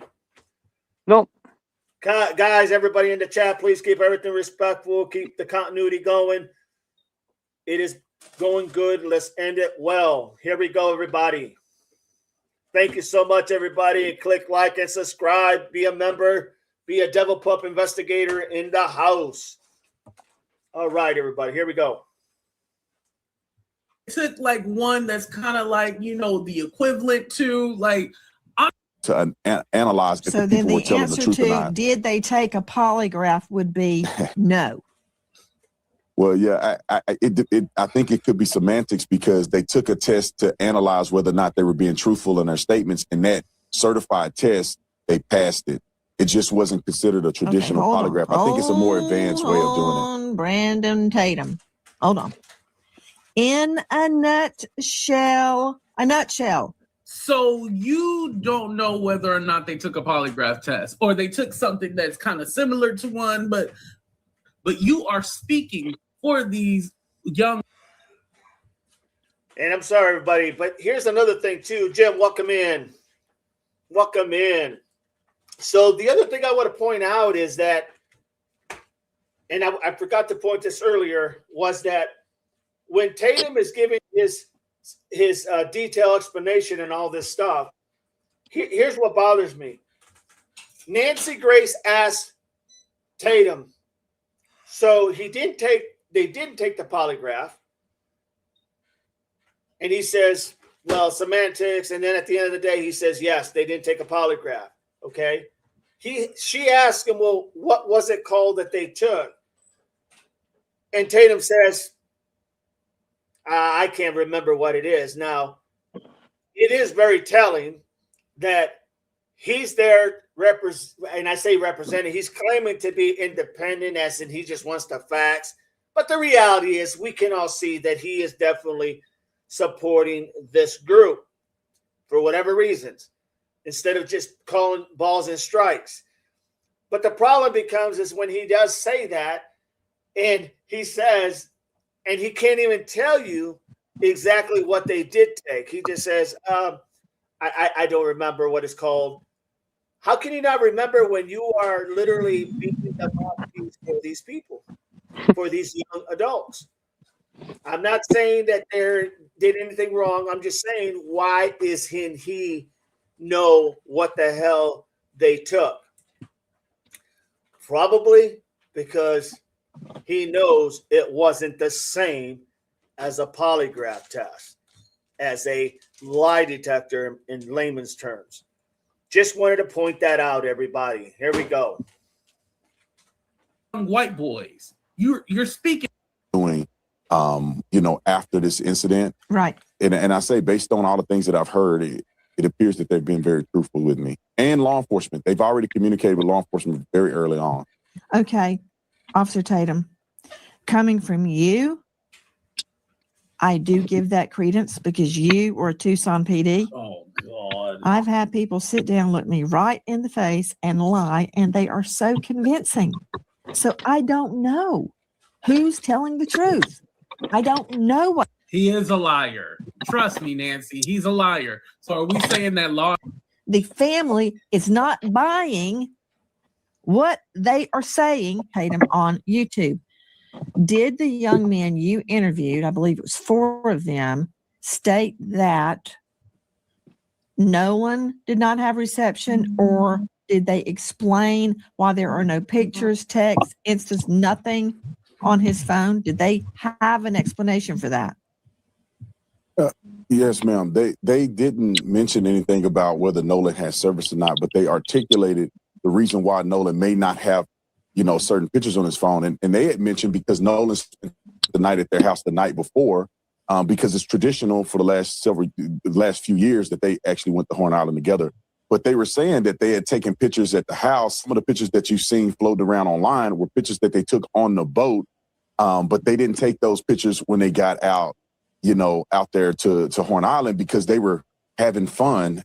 And I would argue that they were drinking, and I couldn't imagine that they want to get underage drinking on camera.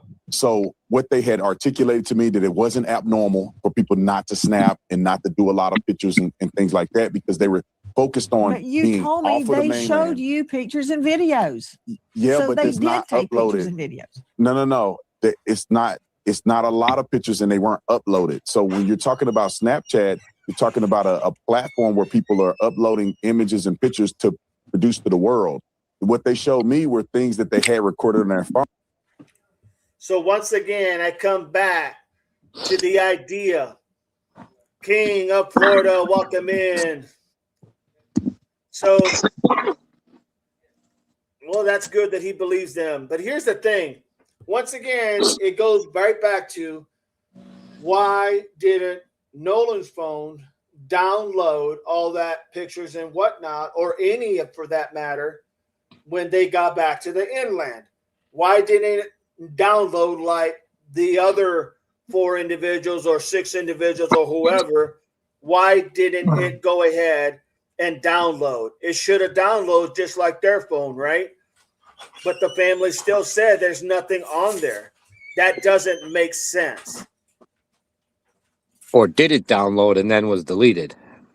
Or did it download and then was deleted? That's very possible. Absolutely. Welcome in, Jim. Welcome in. There it is, Chris. Waiting for you to come in.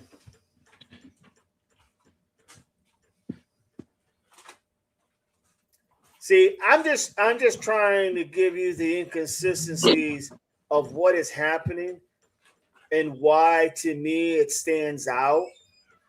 I'm not throwing any blame to anyone. Yeah, I just sent him the link. I just sent Chris the link.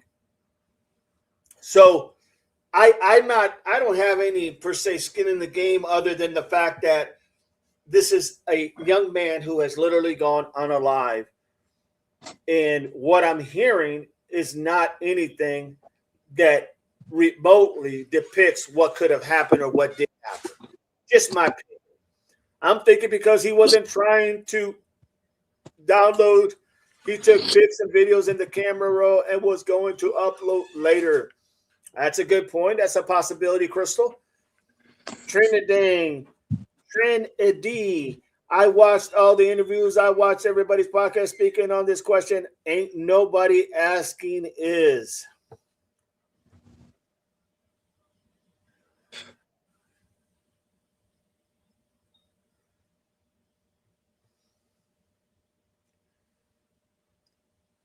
SoCal, Tatum was at cop for 6 years, obviously not very good at it. He never was an investigator, so he turned to this. It's a good point. It's a good point, SoCal.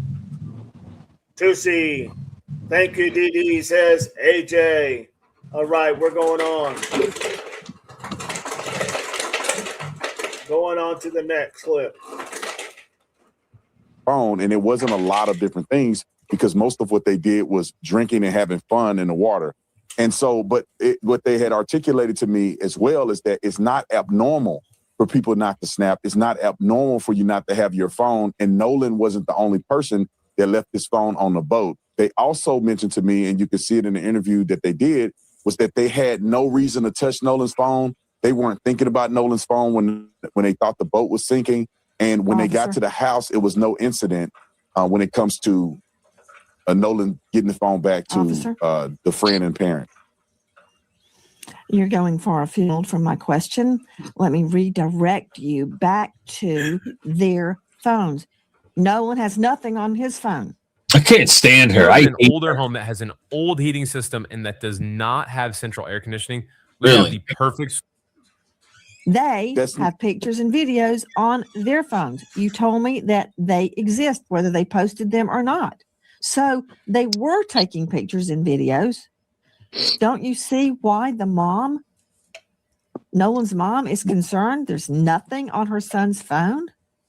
Well, Nancy, it's unclear exactly what the mother is articulating, because at one point she's concerned that there's not a lot of Snapchats or social media posting. She did not articulate, or the Benjamin Crumb did not mention that there's nothing on his phone. So they're not saying that the phone was wiped and there's no images or anything. She was concerned about his social media frequency, which I believe after talking to the boys, it was consistent with. No. It's why was there nothing on that day? Not that, the phone was wiped. No one thinks that the phone was wiped out. But what they're saying is, how come there was no pictures, no videos of nothing from that day? They checked his Snapchat and there was nothing at all. No videos, no nothing. That's the problem. There was nothing taken from that day.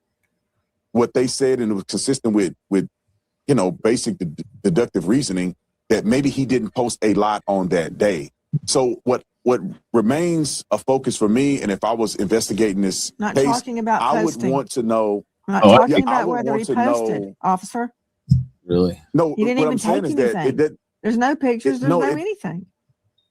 that's what the mom is saying, but we haven't had an opportunity to either see or hear exactly what she's trying to articulate. Some of the things that she said in the media is that she's talking about posting.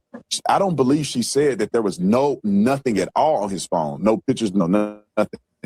But I wasn't able to verify that. So if I was able to see Nolan's phone and the mother was able to show me exactly what she's articulating, I'll be able to have a better perspective in comparison to what Warren and the other boys were telling me. So at this point, I only have one side of it, and then I have a fractured perception from what the media or what the mother is saying in the media.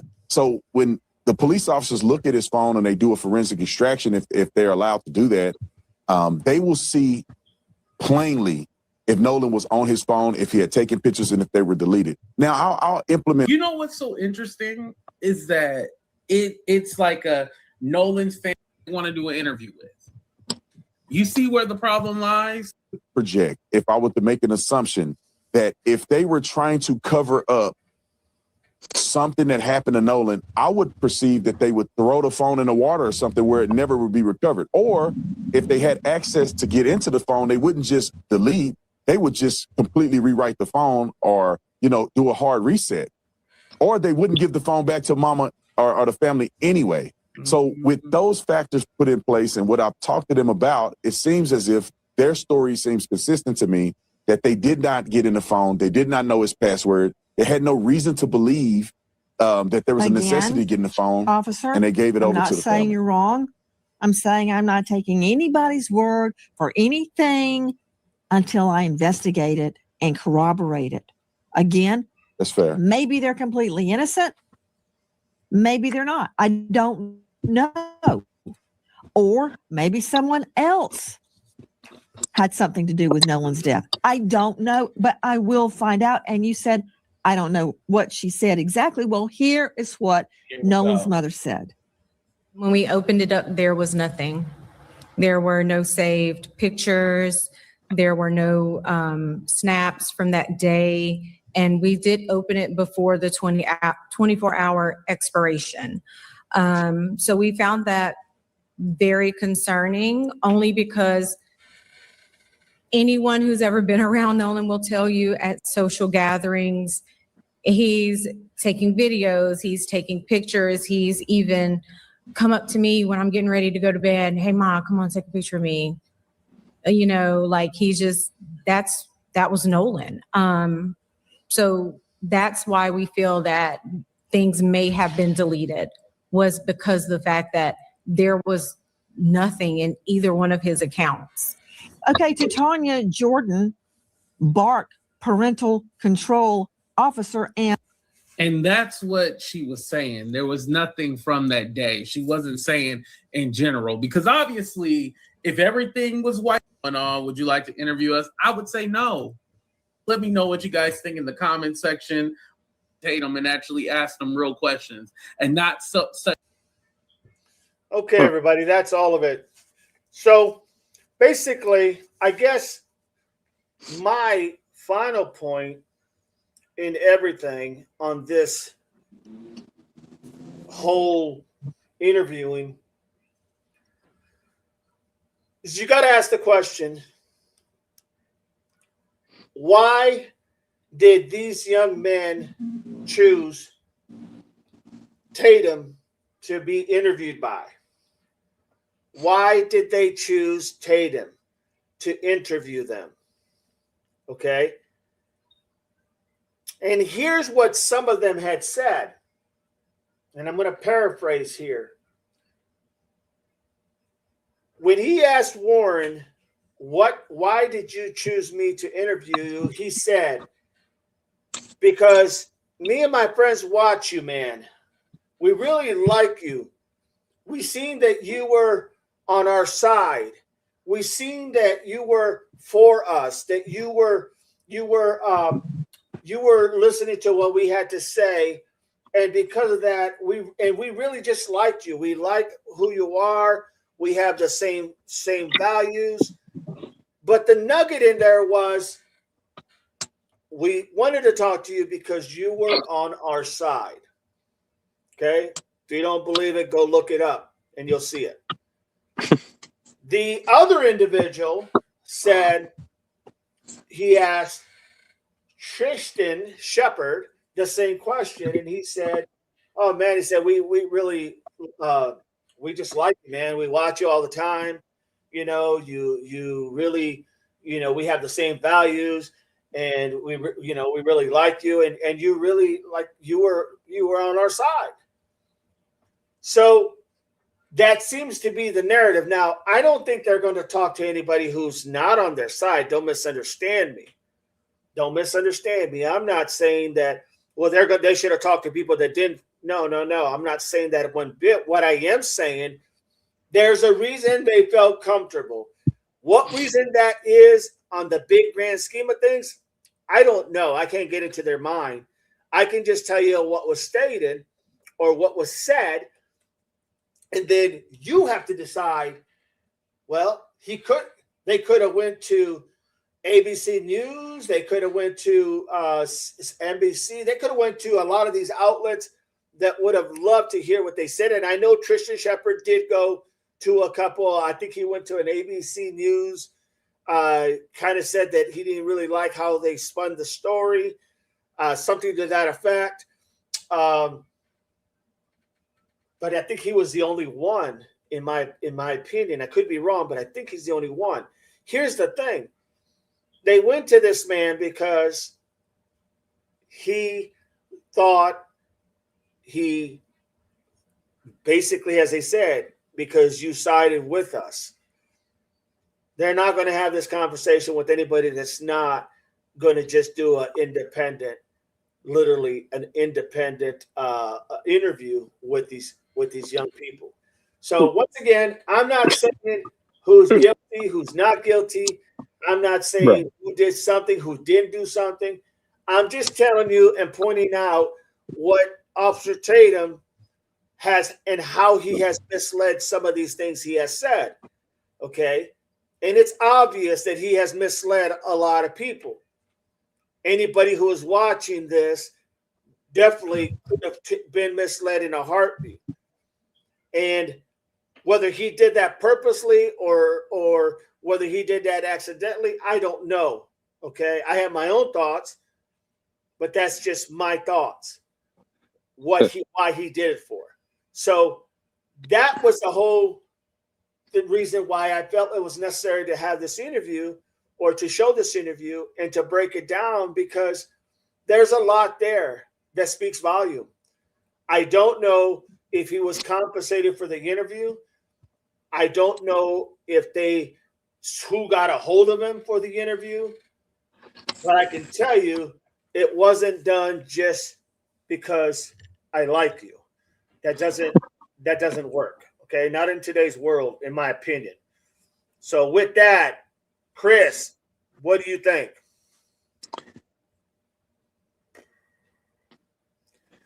All right, Doug, what do you think? Anything? Yeah, I gotta add to that a little bit. They're talking to Tatum. They're not talking to Don Lemon or going and talking to Nancy Grace. Like you said, they're going for people on their side. And I had some other things I wanted to say, but I forgot. So I'm sorry. That's all right. No, I waited too long. Well, I think you're spot on what you're saying, and like I said, I'm not saying that they're going to go to somebody who's thinking that they committed this heinous crime, but it definitely shows you why they felt comfortable. And when you saw them talk, and I can tell you just from me watching some of these interviews, most of these interviews, that when they talked to these young men, there was times when it seemed like they were getting off script, and Tatum, in my opinion, was putting them back in line on the script, if that makes any sense to you all.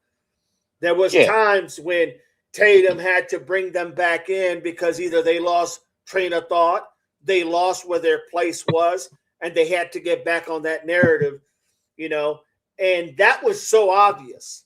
So obvious. So what does that say? To me, this was all scripted.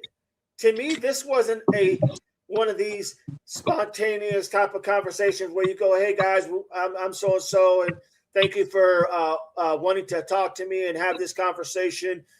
So I guess let's start with the first question, that I have, blah, blah, blah, blah, blah, blah, blah, blah, blah. It wasn't like that. It was more like, it appeared more like this was all scripted. They had to stay on the script. And every time they ventured off, whether it was when Waylon, Warren and Tatum went back to the island, or whether it was when they were there sitting down talking, every time Warren seemed to drift off, and he did it almost the whole interview. It was literally Tatum that had to bring him back in and get him back on that right tracking point. I noticed that. And if I noticed that, I'm sure a lot of other people noticed that. There's zero impartiality coming from Tatum. His mind's already made up. His mind is made up, in my opinion. And my thing, once again, is the welcoming that they felt towards him, that they knew he was already believing what they had to say. Not to say that they're not telling the truth, but it does appear that there's a lot of not only misinformation, but missing information. And the idea that none of these so-called best friends, none of them, literally none of them came out when they found out that he was their best friend, as they put it, was deceased. None of them came out to say publicly, hey, we lost our great friend, we're here for the family, we'll do whatever it takes to help find what happened, he was like a brother, yada, yada, yada, yada. It was none of that. It was just your basic vanilla response. And then the cop-out was, well, the family didn't want us at the funeral, so we wanted to make sure it stayed about Nolan. Well, it was never going to stay about you at this point because it's his day. He's resting, going to be rest in peace, So the ideology that they all were being, it seems like, guided by one individual, in my opinion. It was guided by Warren, who literally the main person that was steering this was the interviewer and asking those questions. Only when he went and started to get a little ahead of his skis and talk to Nancy Grace did he realize, oh God, and now she's calling them out like she does with everybody. And guess what? he doesn't have an answer for it. He does not have an answer for it, other than to say, well, it's semantics. You know, you can look. No, it's not semantics. Either it is or it isn't. You know, it's not about, well, it could be, you know, how you look at. No, it isn't. It's either it is or it isn't. When you're coming to these cases that dealing with the unaliving of somebody, it's either it is or it isn't. There's no room for shades of gray here in the middle. Okay, there's no room for that. Not when it's coming to something like unaliving an individual or an individual becoming unalive. You know, and I just think it's pretty sad that literally everything that is being said, it's like there's two sides of the coin. You know, we heard the mom go ahead and explain, yes, I did get a phone call from Warren's mother, and she said, when you're ready to talk, I did get a phone call from another mother who said, hey, we need to talk. You know, I don't think these we need to talk and these, hey, when you're ready to talk, I don't think these are just literally strictly about, hey, I hope you're doing fine. I hope you're doing well, because you know what? Every one of them could have got up out of their seat in their house or wherever they're at, drive over, give her a hug and say, hey, we're with you. Whatever you need, let us know. You know,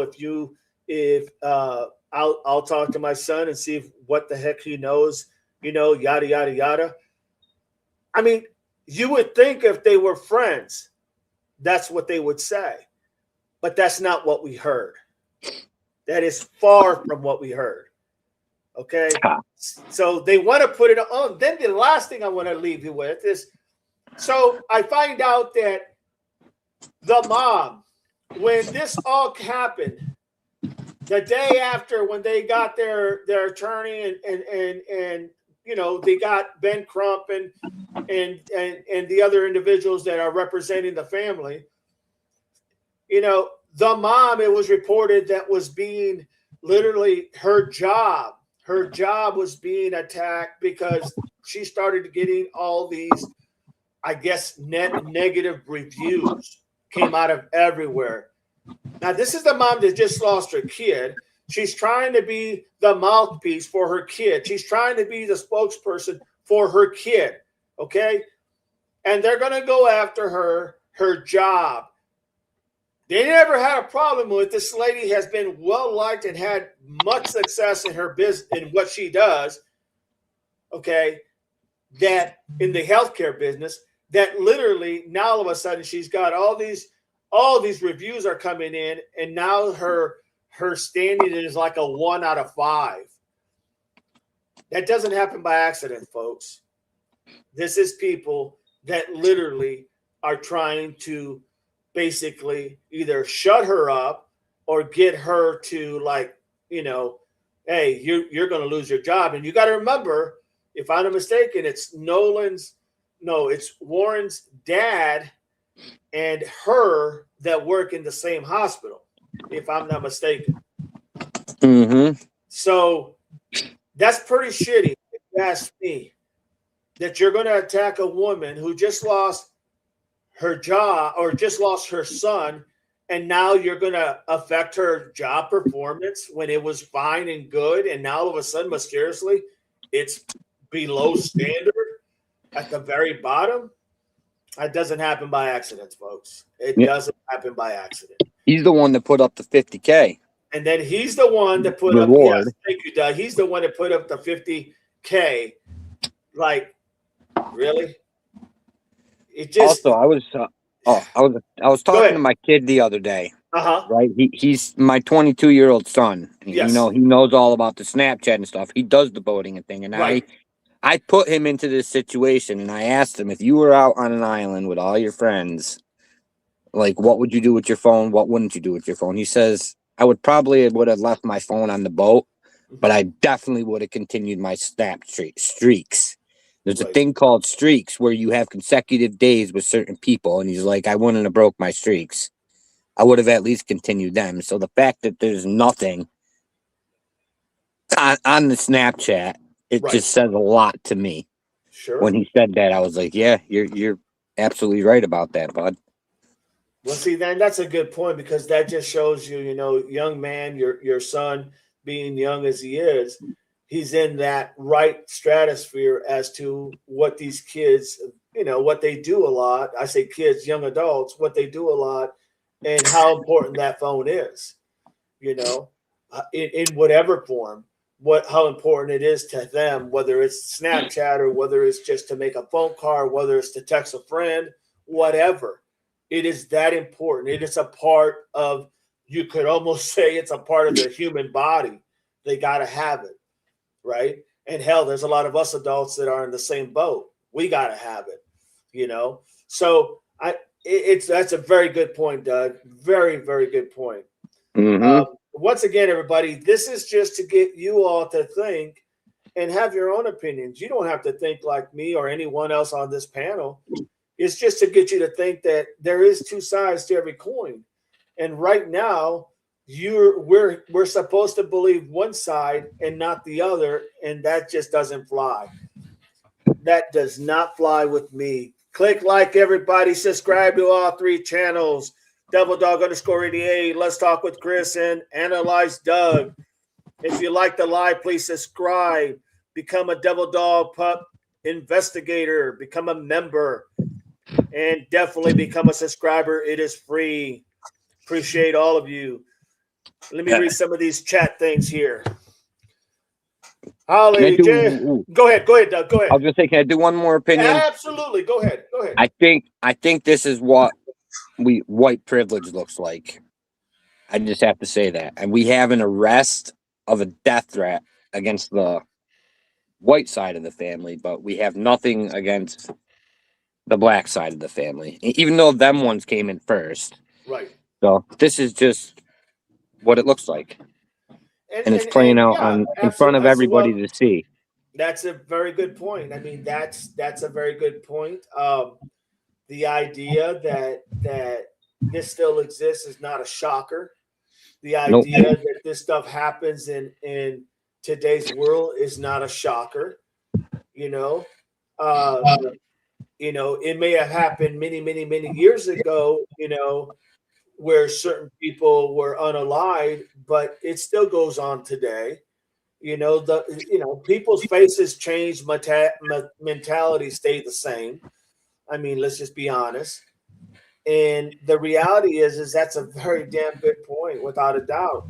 You're going to arrest somebody for saying something to a judge or whoever, right? Another person. But you're not going to make any comments or arrests on the other side, or even if not even that, you're not even going to show anything until it goes to grand jury. Well, that kind of speaks volume. That speaks a lot of volume. And people are not stupid. People are not dumb. They read between the lines. And they're going to read between the lines, and they're going to have their opinions, and they're going to state their opinions. That's what they do. That's why they are on these social medias. They want to voice their opinion and be heard. That is a very good point. Well said, Doug. Well said. How about you? I have no idea. I missed everything. I had to step away for a while, so I don't even know what you guys talked about. So okay. No worries. I have no mojo today. I have lost my mojo. If you find it, can you send it this way? I will do it for you. Thank you. Ms. Barney, hopefully this case gets people to rethink their choices of their actions and who their friends are. Well said, Barney. Well said. Trinity, I watched everybody's interview, watched everybody's podcast and question. They're not asking how did they know he was missing if they were not on the island. They said they called his mother at 11. Crystal, I had the question in my mind, why did his friend and mom pick up the phone from the friend's house and later his dad came for the keys? Why didn't the dad pick up everything at once? Because they were at 2 different houses. The keys were at a different house with a different person. And to my understanding, and the phone was with Wyatt in Wyatt's truck, who stayed at a friend's house with Nolan and I'm sorry, where Nolan has stayed the night before with Nolan, Warren, and Wyatt.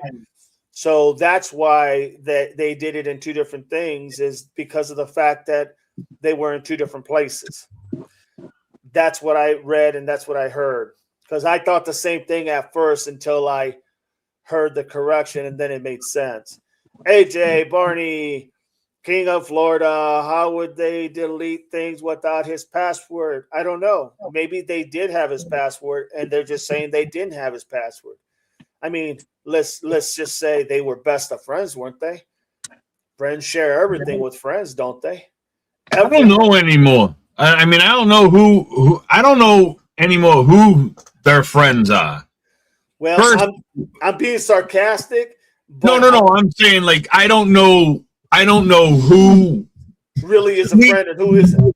Right, because we didn't know anything about Bart, and all of a sudden now Bart was his close friends, and he's friends with everybody, and everybody knows him, and everybody knows Katie now. Well, yeah, I mean, it's all a big lie.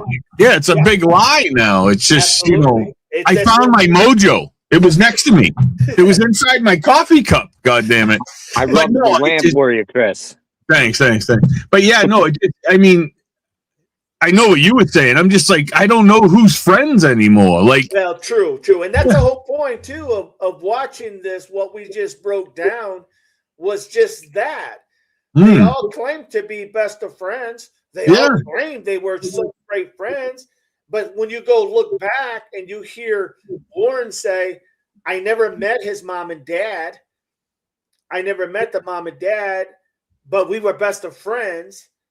Well, how in the hell are you best of friends when you have never met the mom and dad? I think he said he saw the dad one time at a certain place, but he didn't talk to him. And then remember. Go ahead. Sorry. And then he said right after that, he said, and that's not a bad thing. He said, that's not a bad thing that I never met them, you know? Well, no, but if you're best of friends, you would have met the parents at least once. Absolutely, without a doubt. I mean, and to what you've said in the past, again, you only have one or two best friends. Everybody else is acquaintances, right? Absolutely. And my bestest friend, his mother's like my mother. Yep, absolutely. You can't tell me if you're even if you're not best friends, even if you're close friends, right? You're gonna meet the parents at one point, whether it's on purpose or by accident. I mean, come on, be real. I've never met their parents. He played football. I'm sure he went to either played or he's seen the games, right? Support his friend. But yet after the game, you know how parents usually come up to their kids and go, "Hey, good job," whatever. You mean tell me that you were never there when the parents were there? You never met them? Because that's what he's saying. I never met them, but I'm best friends. Right. But now here's my monkey wrench. I love using the monkey wrench thing, but here's my monkey wrench. Remember Nolan's mother? Yeah. Remember she said, I don't know who that is. Remember? Yeah, well, she was probably saying it because she really didn't know who it was because she never met him. So maybe he didn't meet her? That's what he said. He never met the parents. And so maybe they didn't meet. That's a very good possibility, but everybody. I know, though. That doesn't make sense. Yeah, well, everybody, like when I say everybody, I don't mean everybody. I just mean like with the narrative out there. Well, how can the mom say that you weren't best of friends and you didn't see this and that and the other? Well, because she never seen you. So it's like, how the hell are you his best friend? I mean, if Nolan never talked to the mom about his best friend being Warren, then that's probably tells you something. That Warren probably wasn't his best friend. Probably not. I mean, That I would look narrative at Warren. happened twice. Yeah, Yeah. I would look at Warren and say, in my opinion, I don't know these other families, so I'm just going by the report and everything. But out of all these kids, I look at Nolan and I say that kid, by far, in my opinion, was most likely brought up by a very well good mother and father, literally. Yeah. I mean, the other thing too is I would love to ask the parents right now, do you guys know Warren well? Because, you know, they were at the same school. Yes. Until Bart, not Warren. Did I say Warren earlier? Whatever, Bart. But until Bart left to go to the other school. Right. Same with Katie. Right. So if we had that narrative twice with Christina and Ashley, and then with Katie and all the friends. Even though they went to the same school, I don't know who they are. I mean, granted, I didn't know everybody personally in my high school. And, you know, I had a large class, but man, I mean, you get to know, at least see these people. You have some idea of, I seen her around school. You might not know her personally great and stuff, but give me a break. When I was a kid, and I played sports all year round, when I was a kid, and so did my friends, at the time I would call them my friends because I didn't know any better until I got older, okay? But back when I was a kid, every one of what I called back then my friends, I went to their homes. Some I stayed at their homes. I talked to their moms and dads constantly. Mm-hmm. Their mom and dads picked us up from sport practice. Exactly. My folks picked them up from sport, you know, carpooling and whatnot. So we all did this.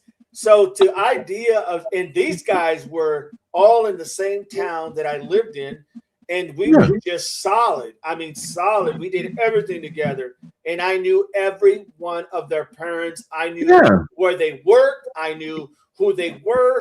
I knew who was in the military. I knew all that information. And normal. That's just normal. Right. And then for this kid to say, he's my best friend, and literally, I never met the parents, but that's okay. That's what he said. That's okay. Yeah. It's okay. Why? Because you didn't do it, but it's okay. No, dude, it's not okay. You know? No, it's just odd. Like, you know, they seem to have a close knit group of guys. You would think they would only. But question for you: when you were back in school, did they still have inkwells in the desk? No. No, they got rid of the inkwell and feather. They did have. I did have a student by the name of George Washington. Oh well, that's nice. President. Nice. That's nice. You know, remember what I said a couple minutes ago? I found my mojo again. I found it. So it doesn't make sense. Nothing makes sense. And you know, this Tatum guy, I'm not a big fan of this guy. I mean, I don't. You know, what are you even doing here, dude? Why are you interviewing these kids? What do you have to do with anything? Just because they like you? I'm going to say money. I would have been like, no, I'm not interested, man. I don't want to be involved in this mess. Yeah. But without a doubt. Well, you know, and the other thing too, I mean, the idea that the one common denominator here is that everybody that was on the boat all claimed to be Nolan's best friend. Yeah, I know, right? Like here's a kicker. So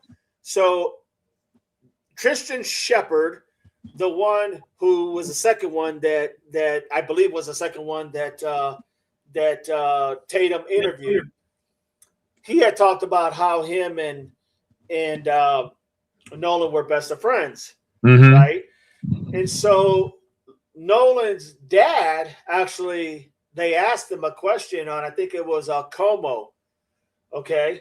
Como asked him a question. And he said, what do you say about Trayson saying that he was best friends with Nolan? And this is how his dad answered. And I'm going to paraphrase because I don't remember word by word, but I'm going to paraphrase. He said, just because you park your car in my driveway doesn't make you best friends with my son. No, of course not. And I thought, I mean, he could have said anything, but he gave you that specific. Just because you park your car in our driveway doesn't make you my son's best friend.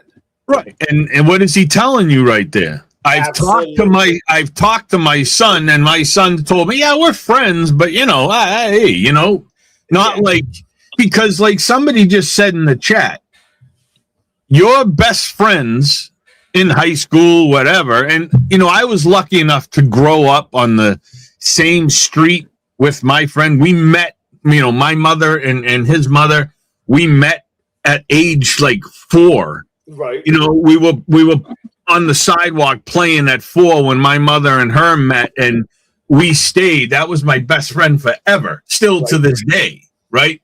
And like somebody just said in here, they're not friends at that point. They're siblings, right? That's my brother.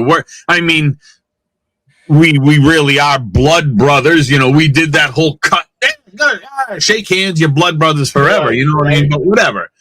But it's right, dude. That is my best friend. He knows everything about me. I know everything about him. And, my wife was best friends with him too. It's just, that's how it was. And yeah, the freaking parents. Give me a break, man. I mean, this is, I feel like, this case right here, this Nolan Wells case is in how I feel right now is worse than all the other cases we're talking about. I agree. You know what I mean? It's even weird to say, but even more than Nancy right now, even though she's missing. But this one, you're telling me this kid gets unalived on a boat, on an island, in whatever, around, I'm just using a number, 2,000 people, everybody, somebody's seen something, and they can't figure nothing out.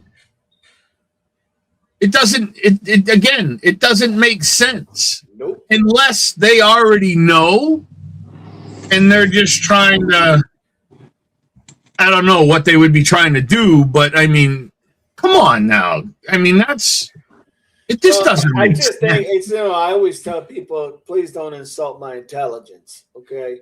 Don't insult my intelligence. Don't try to sell me some great, bullshit. There you go. I'll say it. Bullshit. Just try and be honest and understand what's really happening here.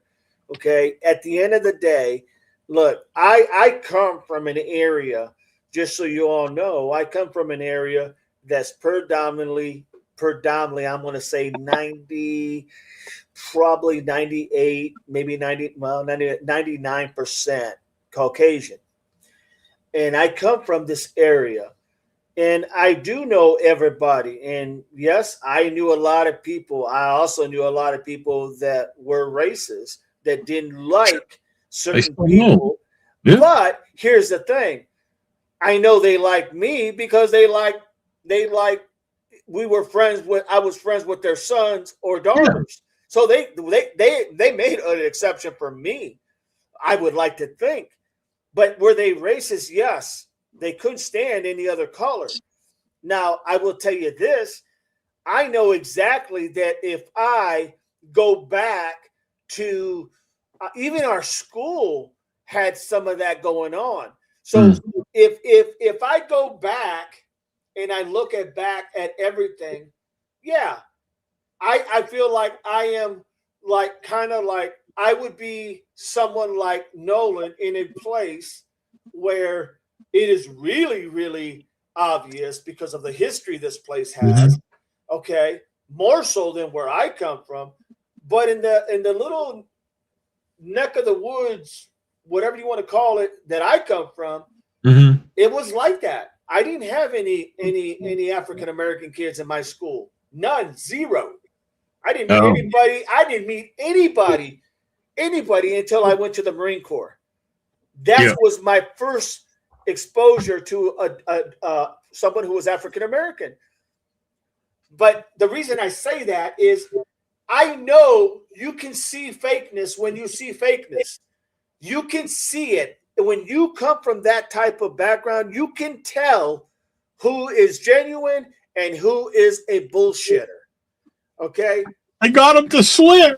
And I can tell you this, the only thing that was a saving grace for me is that I had 12 brothers. I had 11 brothers. All older. All older. And you lucked out. All older, and no one was going to mess with this family. No. That's a fact. So I'm just saying, I get it when I've seen it. I've experienced it. When you talk about the for the better lack of words, you know, the racism that exists in certain areas. I've seen it. I haven't seen it like people from Mississippi, but I've seen it. I've seen it firsthand. And I tell you right now, I just saw it. No one ever tried anything because, like I said, I had a big family. Mm-hmm. You know, so that wasn't going to fly. Nope. And that may be reason why I was accepted in so many different places in this area because of the fact that I had such a big family. Yeah. So I'm just saying, I do get the dynamics. I understand the dynamics. Been there, done that, seen it. Okay. And for me, I cannot see how anybody can come up to say literally, I'm his best friend, but I don't know his mom and dad. Mm-mm. Now that's a bold story. I can tell you when I came back to this area, okay, and you know how many people I talked to that I thought were like, you know, because we always think when we're kids we have all these friends. Mm-hmm. I talked to maybe one person, and that's not even who was literally my best friend growing up in high school, who was also Hispanic. Even him, I only talked to one person, and it's not even him that I talk to now that I've seen, but we're not necessarily great friends or good friends or good acquaintances. We just know each other from school. Right. We were once close, but we're not no more. You grow apart. That's what happens. You get families, you get jobs, people move on, and you go. I do have one thing to say right now. One more thing. My best friend is literally from Oklahoma, someone who I trained when he first started his law enforcement career. Okay. And he was in the military, and that's what we had in common. Okay. So that's my best friend, somebody that I made later in life. Yeah. Okay. Yep. So that's all I want to say. Go ahead, Chris. Sorry. The guy that Doug trained in law enforcement, that's now why he's head of security at the mall. So I'm mall cop. Love that show. But no, you're right. Double D is now my best friend. No, you're right, man. That's how it is, you know? So when I started working for the company I worked for in 2014, the guy that trained me is now one of my closest friends. And I know his wife and all his kids and his mother and his aunts and his uncles and blah, blah, blah. I mean, that's normal. You just meet. It doesn't make a difference. You know what I'm saying? You just meet.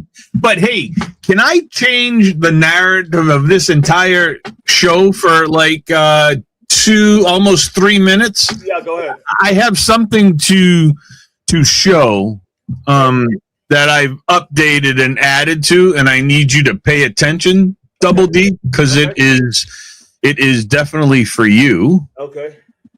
Because I'm such a nice guy. I can't help it. Yeah, I mean, you know what part of it is, but you don't know the new part. Hold tight 1 second. Now, It's Okay. possibility that it could get a little bit loud, but don't worry. So pay attention. All right. All right, here we go, everybody.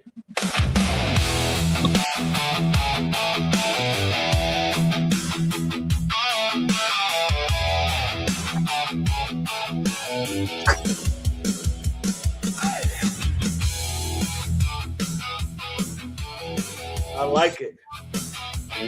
Oh, it gets better. Hold on. I think if I did it right, it gets better. Rolling through the dunes with a heart of steel. Devil Dog 88 never backs down, never kneels. In the belly of the beast, his tank roars loud. A warrior spirit in a dust-covered shroud. He's a Marine, roaring through the night. Tank tracks rolling, keeping freedom in sight. From the desert sands to the battle's front line. Devil Dog 88 forever will shine. I love it. Through the dust and the heat, he stands tall and proud. Simplify in his heart, never blending with the crowd. With courage in his veins and a mission in his soul, he's a guardian of the sands, freedom's control. He's a Marine, roaring through the night. Tank tracks rolling, keeping freedom in sight. From the desert sands to the battle's front line. Devil Dog 88 forever will shine.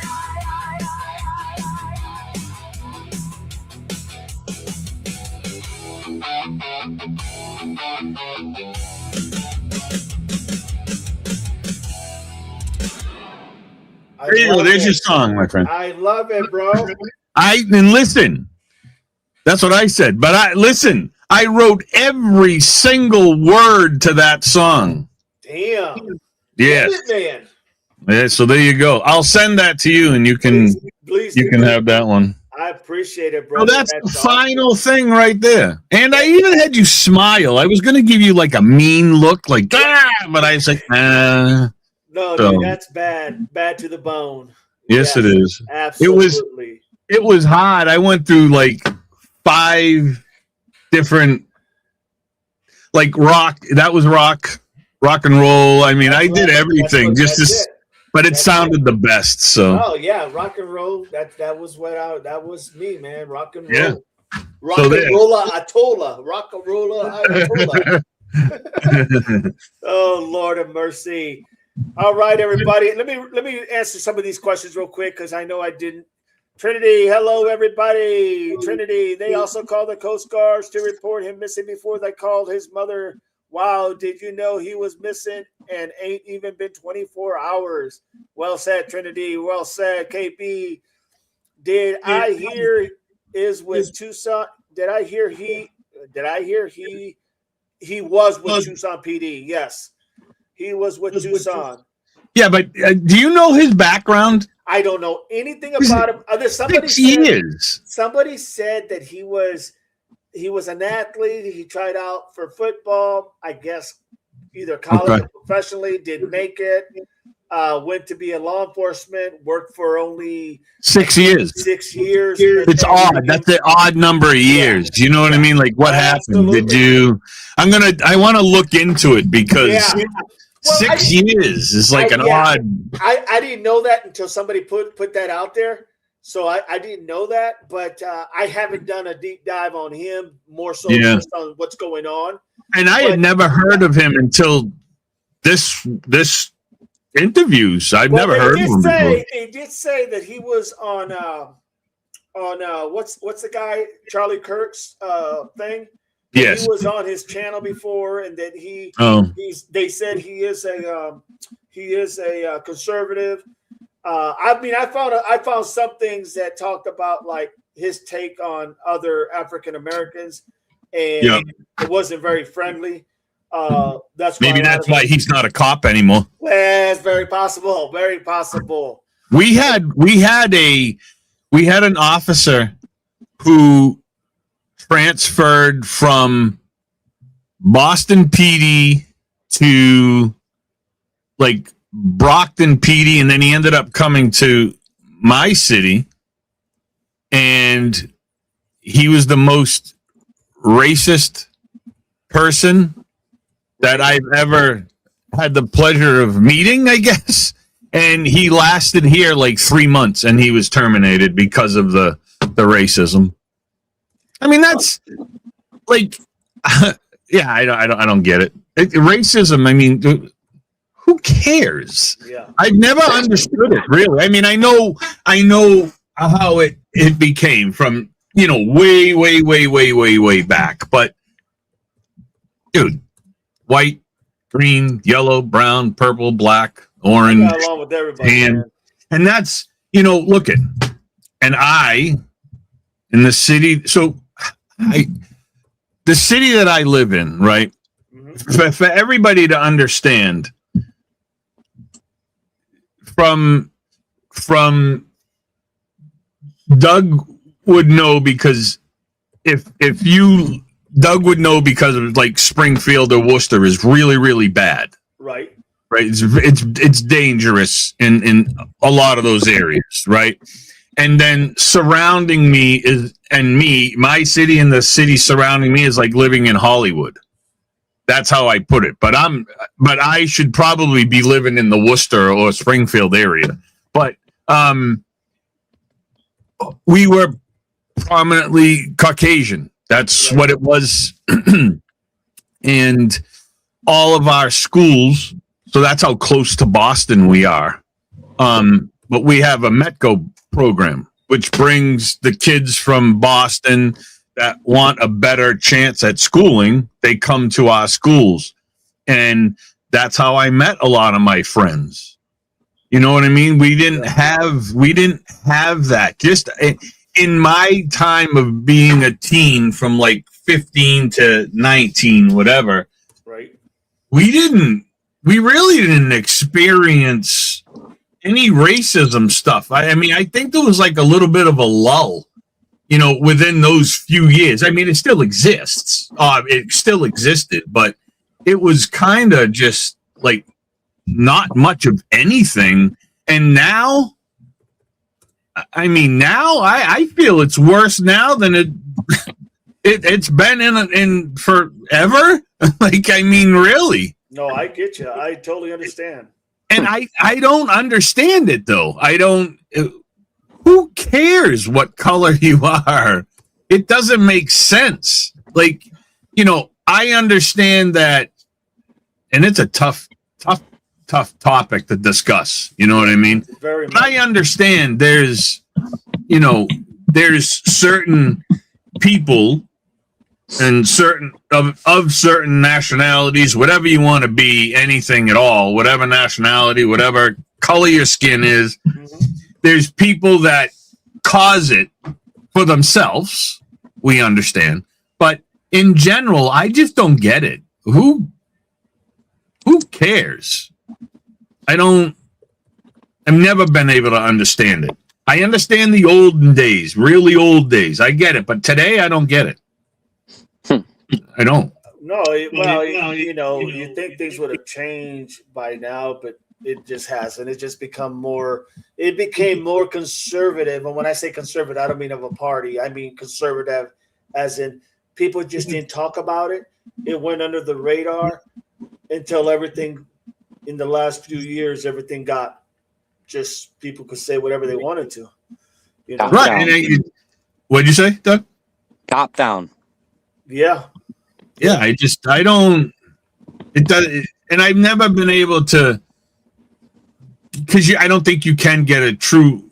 Why does color matter? That, you know what I mean? It doesn't, and that's all it is, though.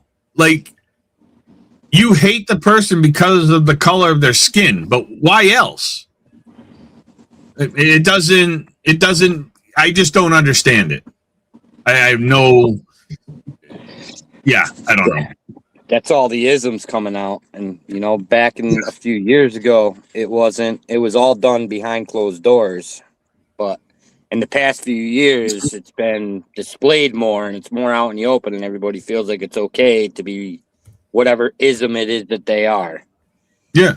Like, I mean, like when we're talking here, what is the correct, so African American, black, what's the correct phrase to use? Like, you know what I'm saying? Like, what is the correct to use? I've always used African American, so you know, just right, like because I know, like some people get upset with that. Like, it's not African American; it's just plain black. And then when you say black or Asian or Chinese or whatever it is, I don't even know the right one to use anymore. So that's like, but anyways, yeah, I never ever had a problem. So in Boston, Mattapan, Roxbury, Dorchester, all bad. Take care of this. Yeah, we got it. Don't worry about it again. I'll send you another bill. But like, yeah, I mean, Doug, you live closer. Well, no, you don't live closer to Worcester than I do. But you know what I'm talking. You know Springfield. Springfield's horrible. It's horrible. Yeah, it's horrible. I mean, I can honestly say that I've been to Springfield. I've been here my whole life. I grew born and raised in this hospital that I can see right now. I've been to Springfield one time. And I mean, I know there's good parts of Springfield, but we went to some huge celebration and whatever in Springfield. I forget what it was for, but you know, it was still a nice secured area, but it was still iffy, like, because you could just see the gangs that were walking around there, you know. And it's Worcester. I worked for my company, and we were in Worcester a ton, and I hated going to Worcester. Just having to walk around Worcester is scary, and you shouldn't have to feel like that, you know. You shouldn't.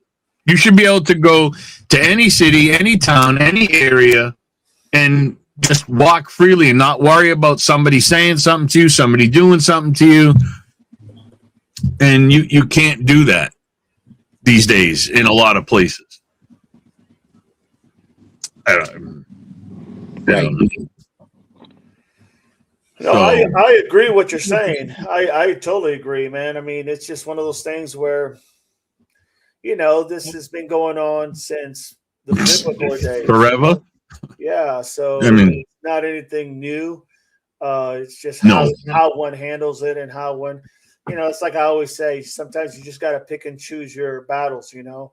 Yeah. You got to pick and choose your battles and know that at the end of the day, you have to live with whatever the repercussion is, you know? Yep. So I think a lot of people forget that bottom part, but yeah. I mean, we used to go out late at night, me and my friends, and you know, these were the best times though. Like in Mattapan, which was very, very dangerous. When I was growing up as a teenager, you know, in the late 80s, late 80s, early 90s, Mattapan was a rough area, and there was I forget the name of the bridge or the place, but there was a bridge, and on the other side of the bridge there was a place to eat. It was next to all the clubs, and it was a place to eat, and it was open till like, I don't know, 4 or 5 in the morning. And we just happened to be cruising from one area of Boston to the other, and we went through Mattapan, and I was starving. Doesn't that surprise you guys? So I was like, I need food or something. And we get on the bridge, and then I see this line, and there's this place, hot dogs, sausages, whatever. And I'm like, pull over. And they're like, pull over for what? And now this is Mattapan, so it's all African American, right? And they're like, why? And I'm like, because I'm getting in that line because I'm starving. So I'm in the middle of the line by myself, right? And I hear people talking and, just they were just yapping. And I feel a tap on my shoulder and I'm like, oh God, here we go. And I turn around. I was like, hey, what's up? And the guy's like, you got some real big to be standing here.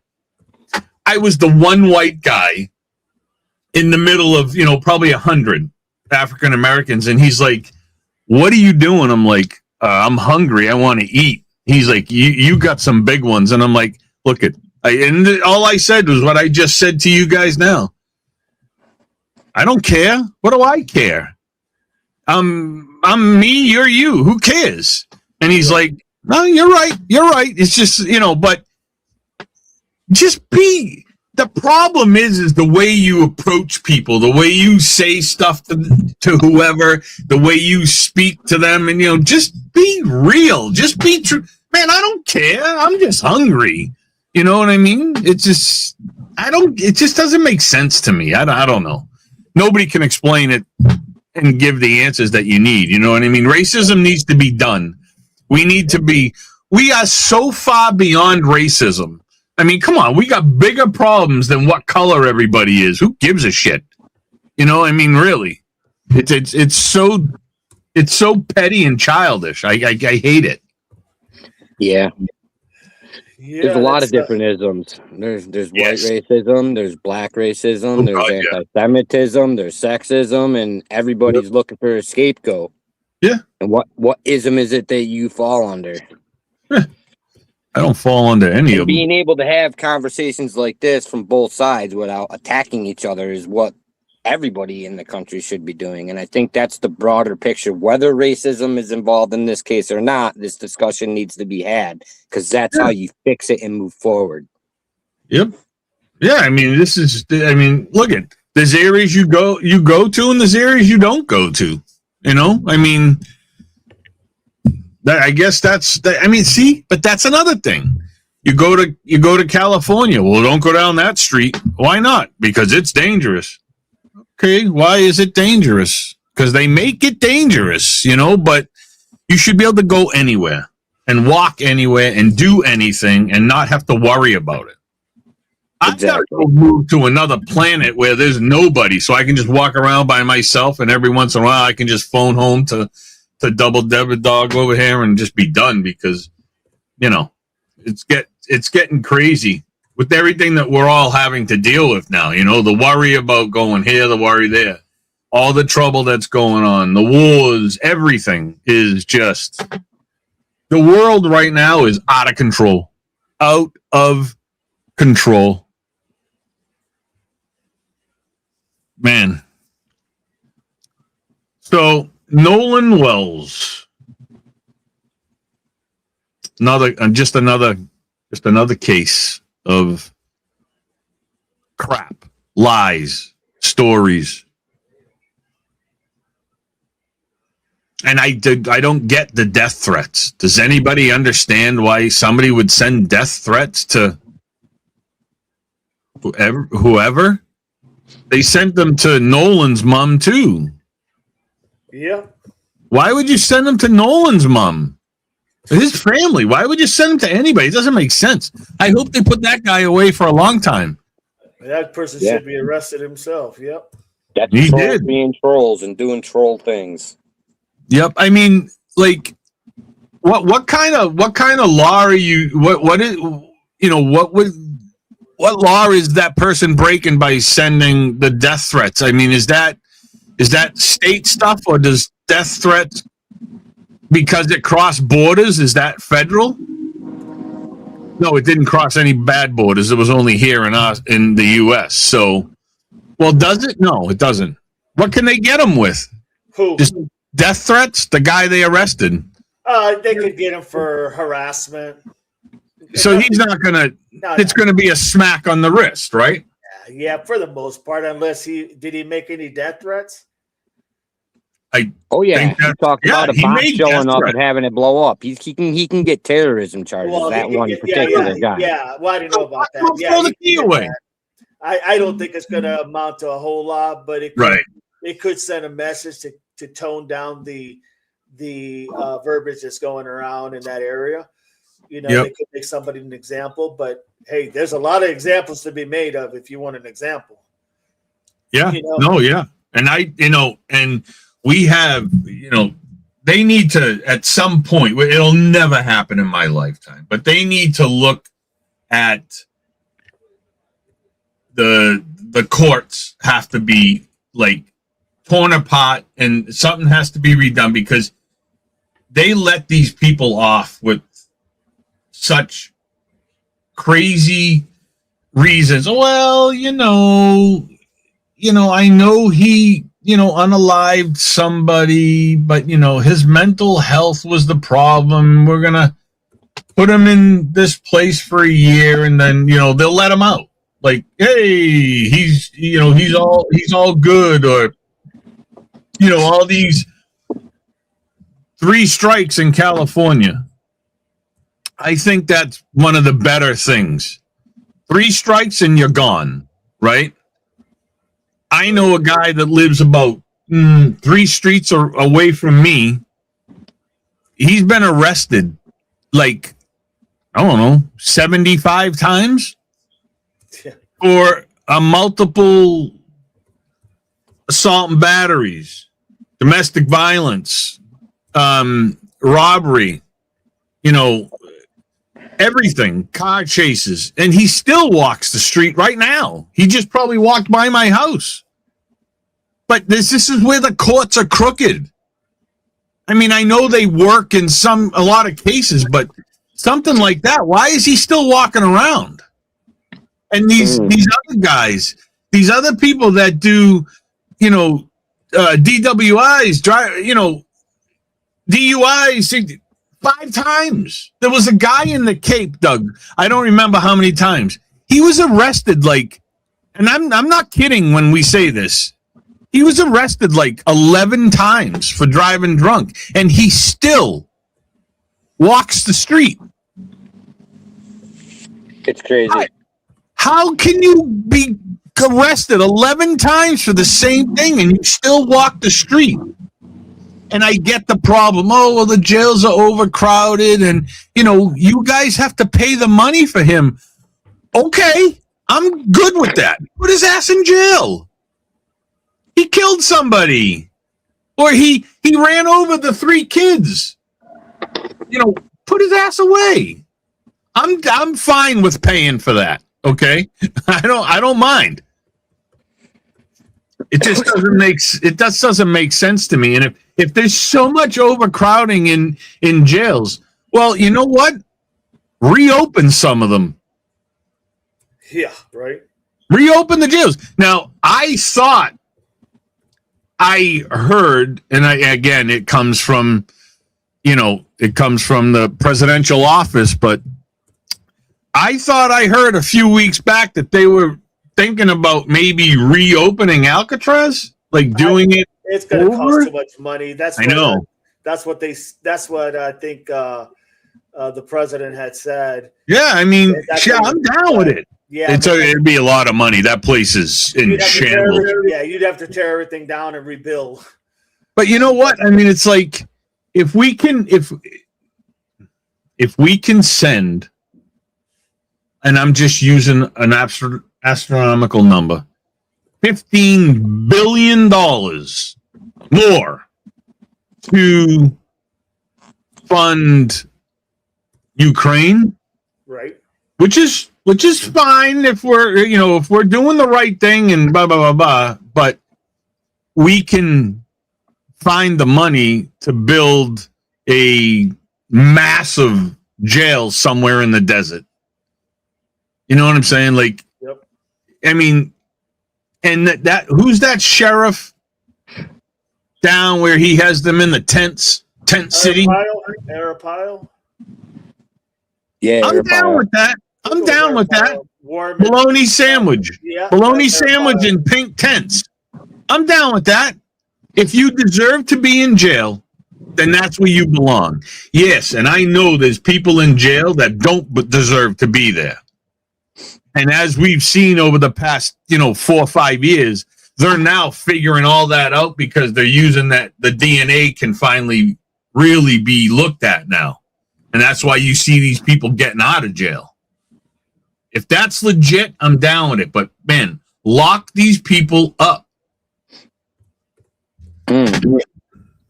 Sorry, I mean, and if you agree, you don't agree in the chat, whatever, but that's how it should be. If you did the crime, you're going. You need to go do that time. Yep. There's consequences for everybody's actions, without a doubt. Right. And then some of these people, he's rehabilitated. The first thing he does when he comes out is he kills somebody. Unalive somebody, or they rob somebody, they run somebody over, they're in a car chase. Blah, blah, blah, blah. Screw it. I don't know, man. I look at some of these other countries, the way they have their prisons set up is absolutely insane. I don't know. Hey, drives me can crazy. I give some analytics and history behind the arrest that was made? We can understand who the person was a little bit and what he actually did. For that guy that you sent me? Yeah, the Joseph DeMarce. Yeah, here, let me put his picture up.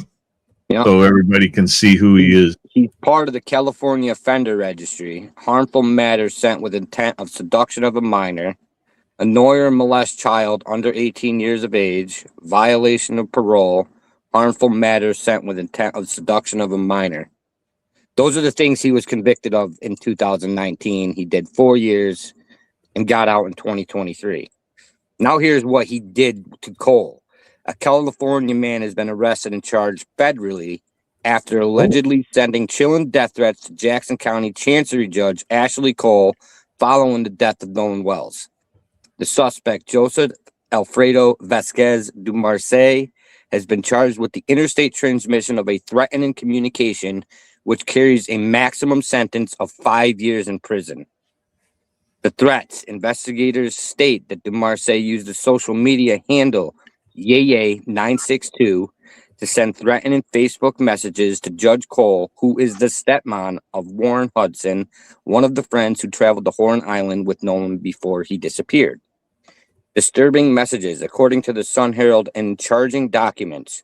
The messages included graphic threats about a package arriving at her office, statements about blood being hard to clean, especially from a boat, threats to strangle Cole's son, and even pictures of her children. Authorities tracked the social media account back to DeMarce by analyzing the email IP addresses, cross-referencing date of birth, phone numbers, and street addresses. So he did get charged federally. That's good. Yep. Good. So that's what we know about the arrest that was made so far. Hopefully there's nice. more to come. Yeah, that's a nice guy right there. I mean, that's a great guy. I want to be his friend. Right? I mean, really. I just felt it was relevant to share all of that to get some ambiance, nuance behind the person that has been arrested. I mean, look at him. There he is. There he is. Unbelievable. Yeah, the original thing, it said that he rolled up on a young girl walking to middle school and stopped and asked her for directions while relieving himself. And then he tried to grab her and kidnap her and pull her into his car. And that's what that's nice. That's nice. The initial arrest was for. So he can still walk around normal. And he's still walking the streets. Yep. Yeah. He can be rehabilitated. Yeah, it's drives me crazy. Now we have 0.2 miles away from me, which is 4 houses down the street on the left. It's an Airbnb, but they use it as a boarding house. And there's 12 rooms in there, and 10 of them are sex offenders. Yeah, and they have more rights than most people. Mm-hmm. The extra rights that they're given is wild. Oh yeah. Oh yeah. But this is where we live. That's why they need to revamp the court system, and maybe not the whole court system, but whatever laws they have for these, they need to go in, and I feel that they need to get rid of some judges that lean more towards the offender's way. You know what I'm saying? Like, you know, some of these judges are very, very lenient on the penalties. You know, hey, this guy, you know, he unalived 11 people by accident. Well, you know, we'll give him a couple of weeks in the city jail, and then we'll be all done. Okay. You know, it's just the weak ones, they need to do something.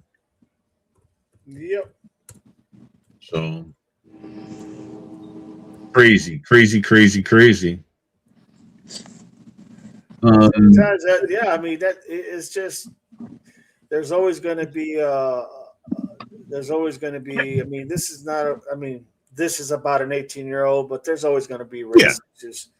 Oh yeah. I mean, it's just I again, what does this guy get from sending death threats to the kids, man? I agree. I'm not doing it again. Well, just think about. Excuse me, why I yell at my son for a quick second. Okay, go ahead.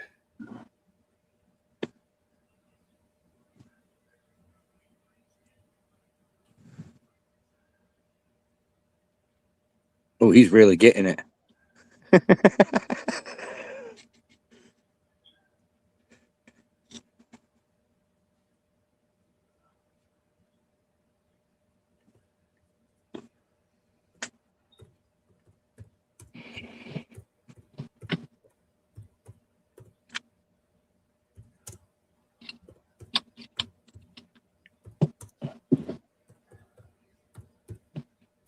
I love my kids. Sorry. Sorry, Virginia, wrong person. Oh, Devil Dog, what you doing? What am I doing? Answer some of your questions. No, I know. I was just looking.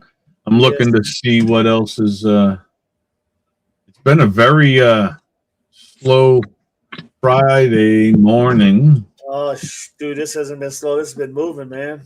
No, I mean like breaking news wise or anything. Yeah, true. Been slow. I mean the last couple days was pretty slow. There was a pretty big fire in California yesterday, but like some factory place or something. But spot threats for no one. Well, the one thing I will say is, like I said, if you keep everything in perspective and you realize that this is about an 18-year-old kid, a young man who literally became unalive, and the narratives just doesn't seem to match up. They don't seem to. The narratives don't seem to add up as to who, what, when, where, and why. There's all these different angles and different comments that are distorting really what this is all about. And the problem is that I think a lot of it has to do with, the lack of communication. And you can take that right back to, in my opinion, I would be more than honored to talk about a friend who was my best friend and who became unalive, and how that's gonna, how I'm gonna miss that individual. And yet no one came out and said that. From day one, everybody was trying to defend their point, their stand. And yet the only one that really had legitimacy to say something was Nolan's mom and dad. No. They're the ones that lost their son. Just don't take it. And they don't know why they lost their son. Thank you. So I think that's the only one that has any place to talk is mom and dad. They lost their 18-year-old son who had a promising future ahead. And the idea that everybody else is trying, when I say everybody else, a lot of people are trying to spin things certain ways. Just look at the facts where they take you. Don't put your own twist to it. Just go with the facts on where the facts is leading. And I can surely tell you those facts are going to take you right where you may not think it's going to take you, and that is to certain individuals. I think a lot of times we try to make things, we try to take that circle and fit in that square peg, and it just doesn't work. It just doesn't work. You need to really let the facts take you. And if you don't have a lot of facts, then take the facts that you do have and let it take you. The one thing I will always say is he either became unalive on the island or on a boat. Those are the only two places he could have been. He either became unalive on an island or on a boat, because to end up in the water, somebody had to put him there. There's no other way he could have been out there. No other way. No slip of rock, none of that. And now with all the evidence that I think we have with not just with the videos, but with the comments, with the interviews, with the statements, with all these different little nuances, I think it's fair to say if you follow that evidence, it'll take you where you need to go. And that's really the bottom line. Now, like it or not, that's just the way it is. That's just the way it is. So I'm not saying who did what, because honestly, at the end of the day, I don't know who made that final fatal mistake. But the final fatal mistake was made. That we do know. And that body was tampered with. That we do know. It was tampered with. And now it just comes about where everybody's role is in this, and will they be held accountable, whoever that person is. That's the bottom line. So for me, I think this case is it's getting the justice it needs to get, because the reality is there's a lot of inconsistencies amongst people who are, for a better lack of words, are pushing that narrative how this all came about, not necessarily where the facts just took you. Because I'm following facts. I'm following common sense to how this is leading. And it's not good for the young adults, in my opinion. Just my opinion. But did you guys hear about Warren's family suing Crump? Who? Warren's family is suing Crump. For what? And defamation. Oh wow. Yeah. So I'll read just a quick piece of it. The dad of Nolan Wells' self-described best friend has slammed the attorney representing the teen's family for allegedly using the tragedy for political and financial gain. Wells, 18, went missing. We know that. Question from the Wells parents. Well, I don't want to read the stuff we already know. Okay. Oh, and do you know what Warren's dad does? Huh. He's a doctor, which we know, but do you know what type of a doctor he is? Now the dad of Warren Hudson, a 19-year-old previously told blah, blah, blah, blah, Wells' best friend on the island when he went missing. Again, I'm not reading the whole thing. Who's going to deal with the Post? He did an interview with the Post. In my opinion, truth is not Ben Crump's concern. He's exploiting the situation and raising money. Ben Hudson, 56, an addiction medicine physician. So he handles people with addictions. So he handles them with, different types of drugs to get them, off their addiction. Interesting. I wonder. But anyways. Let me ask you this question here, Chris, with this Todd. How do we know it was tampered with? Because somehow that body ended up in that water. That's how we know it was tampered with. With what? What was I missed it? I was reading. Todd said, "How do we know that it was tampered with?" And I'm assuming he's talking about the body of Wells. Is he talking about the body or the phone? Oh, no, I don't know what he's talking about at the phone. Yeah, I don't either. He's talking about the body. How do we know? Yeah, he's talking about the body because he's saying, but he saying he died in the island, in the boat, or in the boat, not the water. Yeah. So he's talking about the body. So yeah, the body was tampered with because somebody threw that body out in the water. It didn't just float there by itself. That happened. And we can determine that happened. We don't know who did it, but we can determine that he was probably on that boat because of the audios that we have heard. So that's not like rocket scientist stuff. And then as far as, but he's saying he died on the island. There's only two places that this young man could have become unalive. That was going to be literally on a boat or on an island, because nothing would have put him out in the water. You just have to do the facts. It's not anything, it's like I said, it's not rocket scientist. No. You just got to process the information, and then that's where you get that. But his body was tampered, and somebody will be held accountable for putting him in the water because they're tampering with evidence. That's going to happen, I guarantee you. We just have to let it play out. It will show that. But once again, that just wanted to answer that question because Todd just felt he needed to say that. But he's just doing but I do. Todd, can you present us with that video of him in the water? I don't remember seeing a video of him in the water. Do I? Did I miss it? Nolan? Yeah, Nolan was in the water. That's where they found him, in the water. No. Is there a picture of Nolan in the water just with his friends before? No, I don't. He was picture. around in the boat. When he was around in the boats, he was standing on that behind the boat. Supposedly what Warren said, that he was cradling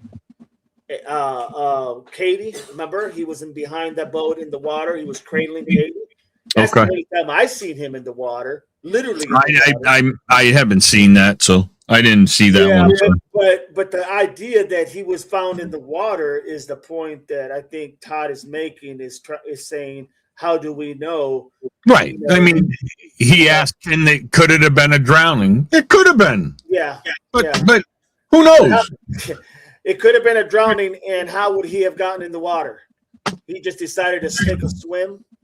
So he drowned while he was waiting in the water? I mean, hey, anything's possible, but I probably highly don't think so. Yeah, no. But common sense will tell you that no, he wasn't waiting in the water and just got taken by a current. No, I don't buy that. I don't buy that one bit.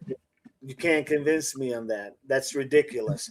The fact of the matter is that he was on the island, either waiting to go back after. If he was on the island, he was waiting to go back after his girl that he met, which was Katie, went back on a boat at approximately 8:30. So either he was waiting to go back, or he literally got on a boat and went back. That's the only two scenarios you have. He's either waiting on the island, because then you ask, well, why would he be in the water? Oh, he just wanted to take a dive. Really? By himself? Nobody around? Once again, it comes back to common sense. He wasn't swimming and then drowned. Sorry. No. No. And the other thing that tells you that, Todd, just think about it. All the lies and all the cover up. If there was no issue, people would be like, oh, yeah, man, we don't know. We have no idea. There'd be no sound of him, people yelling his name on a boat and saying, is he dead? And blah, blah, blah, blah. I mean, just think about it. Todd, the reason I'm saying that somebody tampered with the body is because he was found in the water, but we know now that he was on a boat. The only way you go from being in a boat to out of the boat is if somebody puts you in the water. That's what's called tampering. That's tampering with that. So, yes, I don't think he said, hey, guys, let me take a dive in here and have a swim. No, that's not logical. And because it's not logical, it definitely is not using common sense. And these are just theories and what we think. Yeah. It's nobody, and we can pretty much say whatever we would like to say, Todd. So, I mean, you don't have to agree. That's fine. But, I mean, if you think about it and common sense tells you that something was wrong. And the thing that tells you that is all the lies and all the everything. I mean, come on, man.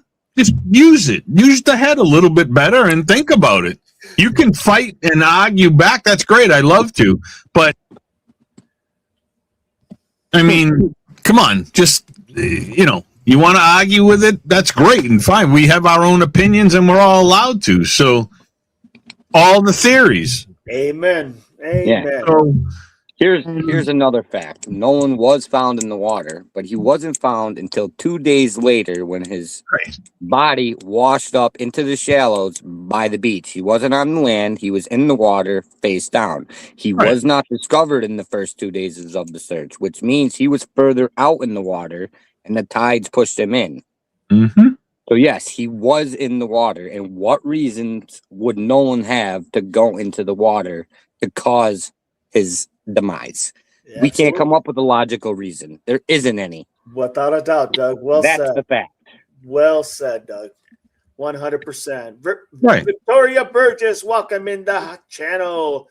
Great to have you. Hey, everybody, don't forget to click the like, subscribe, become a subscriber to all 3 channels. You got Talking with Chris. Let's Talk with Chris. You got Analyze Doug, and you got Devil Dog _88. Hey, we're going to be doing this quite a bit. So if you guys want to be a part of this channel where everybody has an opinion, unfortunately, that's how I have lots of opinions. But that's how we roll here. And that's why it's a great channel. So, guys, We're opinionated. absolutely. Wait, Carol, do you have cookies over there, Carol, that you're not sharing with us? Carol Burton, I see cookies.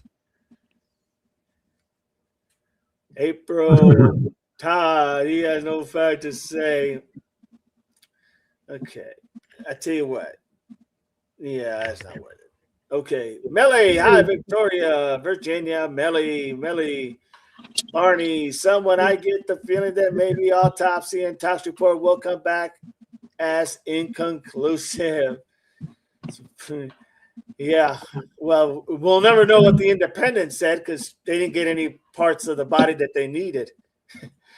Victoria, Melly, April, Melly, hello, love, Virginia, just laughed out loud. Oh my God, who's following who? And they'll never get those parts either. They're not. They don't have to. They don't. They don't have to. By law, And the state does not have to give those up. no, and I was reading about it last night. The case is still open. Yeah. Yep. It's an unsolved case. So those parts that they kept, hey, they may have seen something in those parts, and they're not going to say anything yet. So they'll keep those parts forever, and there's nothing they're going to do.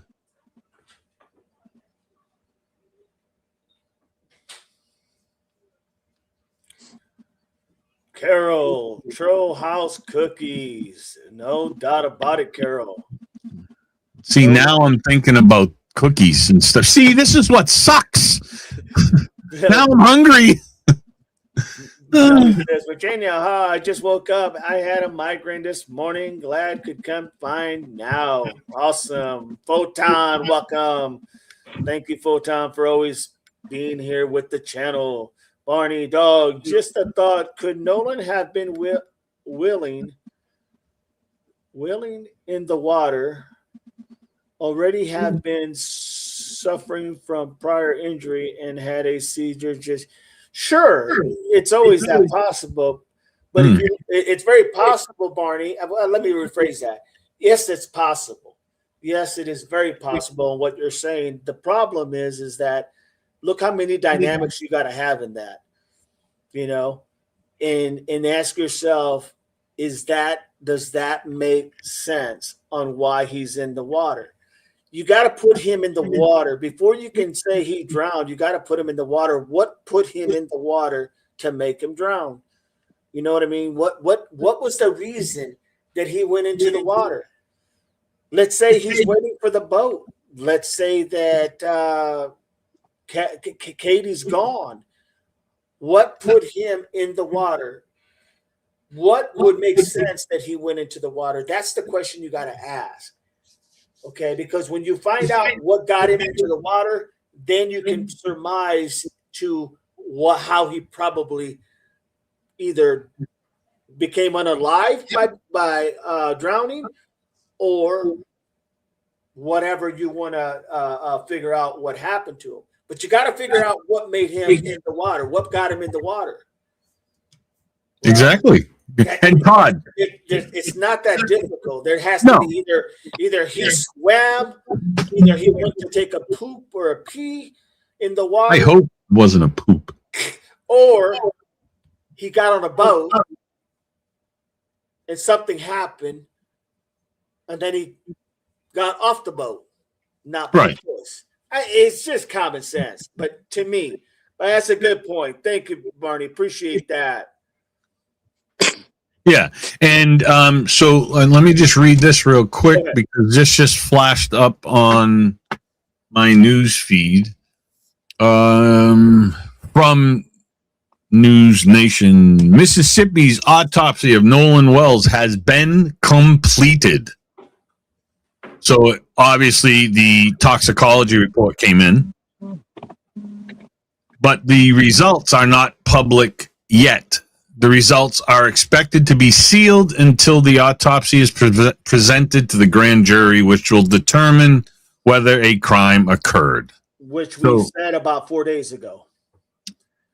Yeah, but 4 days ago we said there was not going to be. The DA has said it was not going to be released until the grand jury saw it. So but the toxicology report's back. Yeah, well, no, absolutely, it's back. So it's completed, and I hope they get it to the grand jury quickly. I thought did I hear or read that it would be it could be today. They could send all the stuff over, but we'll probably start like Monday, Tuesday, Wednesday, Thursday. Yeah, I mean, that's a good. I don't know when they would start. Probably so I don't know how. What do they do to assemble the grand jury? It's just. Well, they gotta get the grand jury.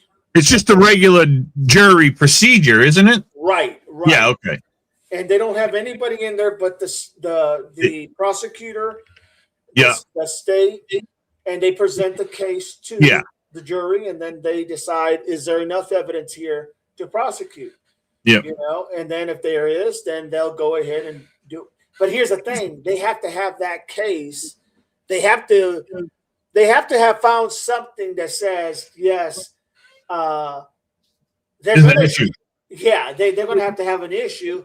And so I'd like to know. I'm gonna look it up after, like, what is needed before you can even think about presenting something to the grand jury. You know what I mean? Like, right. That would be a good thing. Yeah.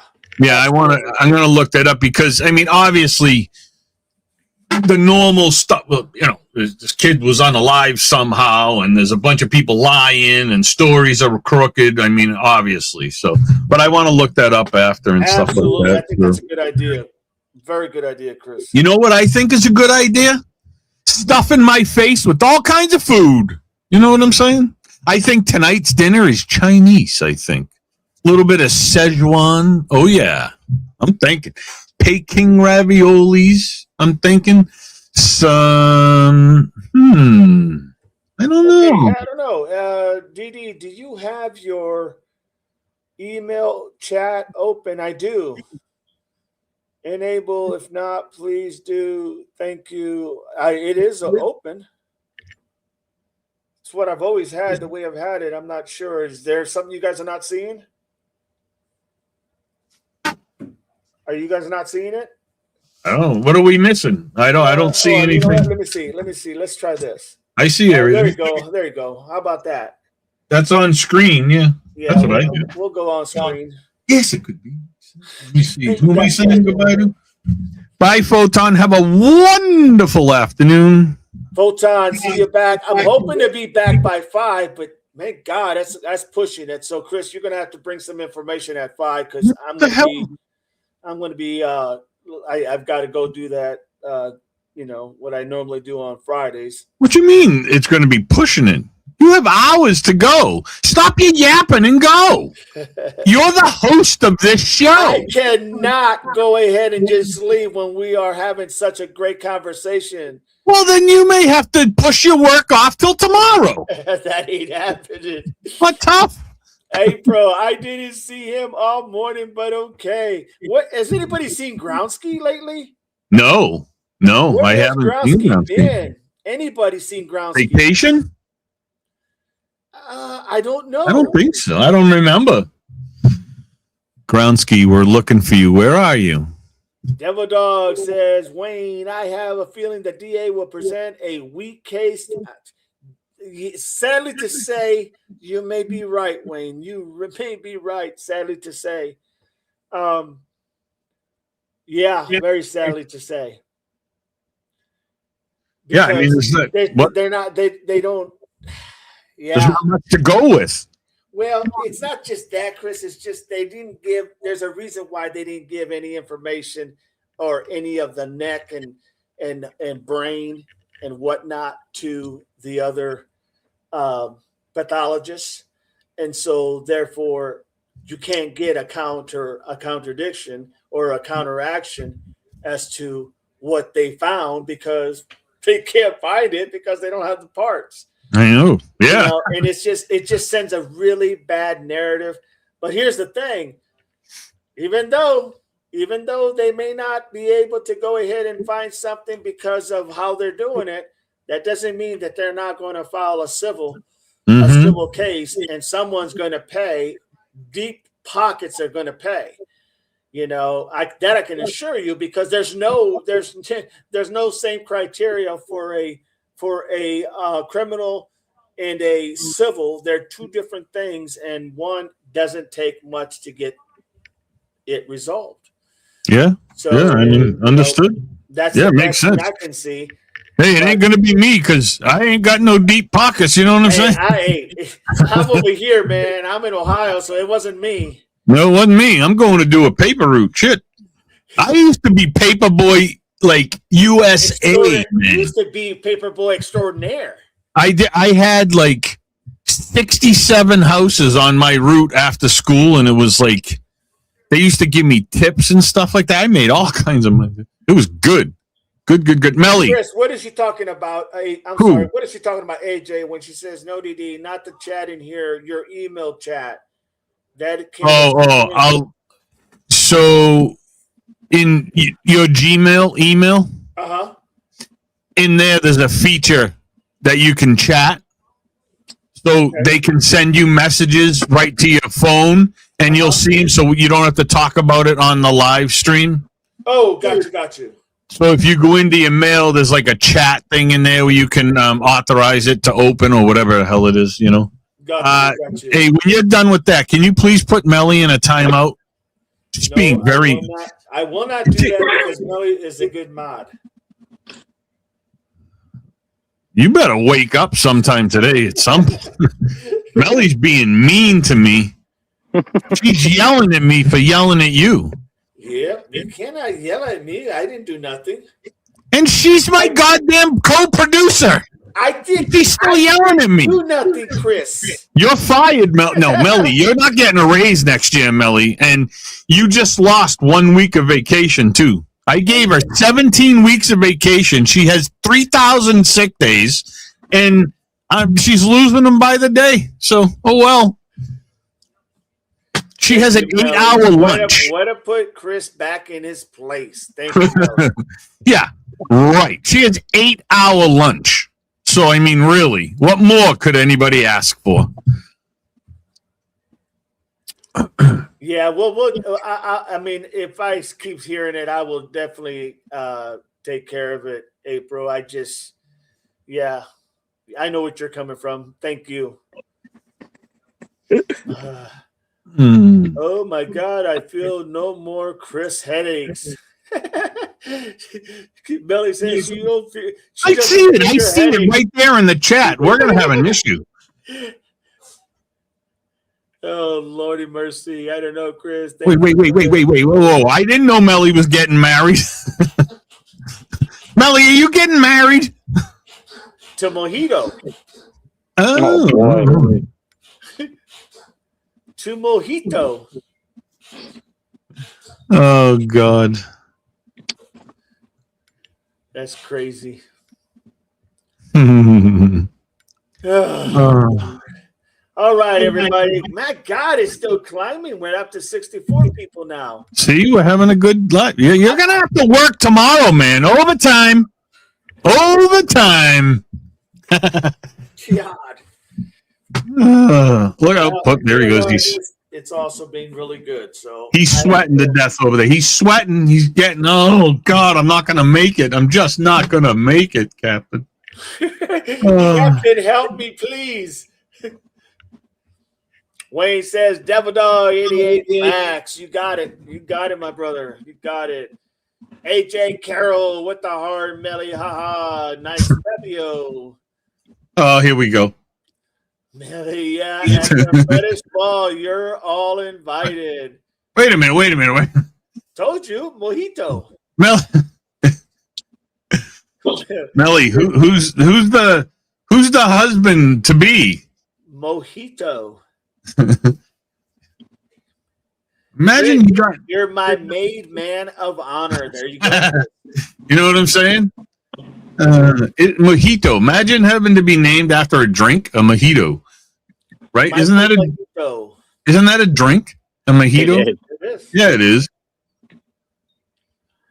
No worries, Melly. I got your back always. Wayne. Yes. Devil Dog 88. Glad I found your channel, brother. Thank you so much. Appreciate you being here, my friend. Always welcome. We usually come on at 9 a.m. and 5 p.m. Monday through Sunday. Just be careful and keep a note that sometimes he comes on a little early and doesn't tell you. Congratulations. And then he yells at you when you get here late. Well, there you go. Okay. My God. Huh. Cheers, Melly. Crazy stuff. I'm thinking about going up. What do you guys think about going back to that house in Ohio with the 16 kids? Is there any reason? I'm asking the chat and everybody here on the chat. Is there any reason to go do a live or no? I don't think so. I mean, okay. I just wanted to make you were there already. I mean, what are you going to do? You're going to stare at the house again? I mean, I think that's 4 hours of waste of driving time. Okay, I mean, let me ask you this question, chat and panel. What about going up to New Haven in Michigan, where the house where the husband took and unalived the wife and 6 kids? how long does it take you to get there? That one's about 3.5 hours. I mean, maybe, but I mean, I don't know. Well, I don't know. I just, that's a really tough one because it's a long drive just to go to the, you know what I'm saying? Like, but I mean, maybe, because I was reading a little bit of that this morning, and it's what the hell is that? It says that whatever article I was reading said that what did it? Hold on one second. Let me think what it said. He has been having an issue about keep denying the cheating, and this is something that she said in an article to somebody or a friend or a family member, anyways, that they now have told to the news, and it said that she's been having an issue with that herself, right? Like trying to, I guess, forgive and move on with that, but she's been having an issue with that, and then something about her speaking up, and him losing his job, and then all of a sudden, they're unalived. Well, it's been reported that it was reported, and once again, some of this information that was reported came across Reddit. Now, I don't follow Reddit. I don't do me neither. Any information from Reddit. But when I Googled it, it said that the husband who unalived his wife and 6 kids, 2 that were adopted from China, he went ahead and lost his job 2 weeks prior to the unaliving of his family in New Haven, Michigan. And it also said that apparently the wife had put out a statement a while back, not a while back, but a little bit ago on her social media that when she found out that something about, and I'm going to paraphrase here, something about that her husband was having an affair with an intern, and so the intern was the same age that she was, his wife, when she was an intern at that same place. And how everything happened, like it was 10 years later, he had supposedly an affair. Now I haven't confirmed that, so I don't want to put out there like it's fact, but that's what I got from reading the information. And so I don't know if there was anything other than that as far as like threats of a divorce or anything. I don't know. I just know that she had put that comment out. We talked about it the other day, and it could be something to look at. But definitely when he lost his job, they don't say why he lost his job. It very well could have been that she called, like Chris just said, that she got a hold of the company and said what he did, and they said, this is just bad business. It's time to walk. That's very possible. So, that's what that case is about. Just filling in anybody that doesn't know what the case is. But I'm thinking about going up there. But anyways, I just wanted to share that. Go ahead. Yeah, no, it might be worth it. Maybe at some point, maybe let it play out for another day or two and see if anything comes out of it. You know what I mean? Like I mean, well, they found everyone had the same pew shot. Yeah. Yep. In their body of a pew that the husband had bought. Yep. So it was the same caliber size. So that tells you it's all legit. Yeah. But. So I mean, I don't. They're trying to see if they can piece together why this was done. Not so much that it was done, but why it was done. Like, what was the motive?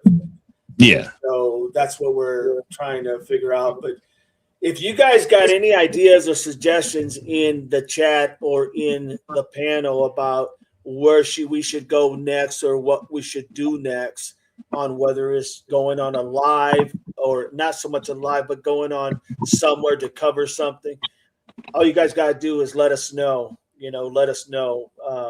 so we can figure it out.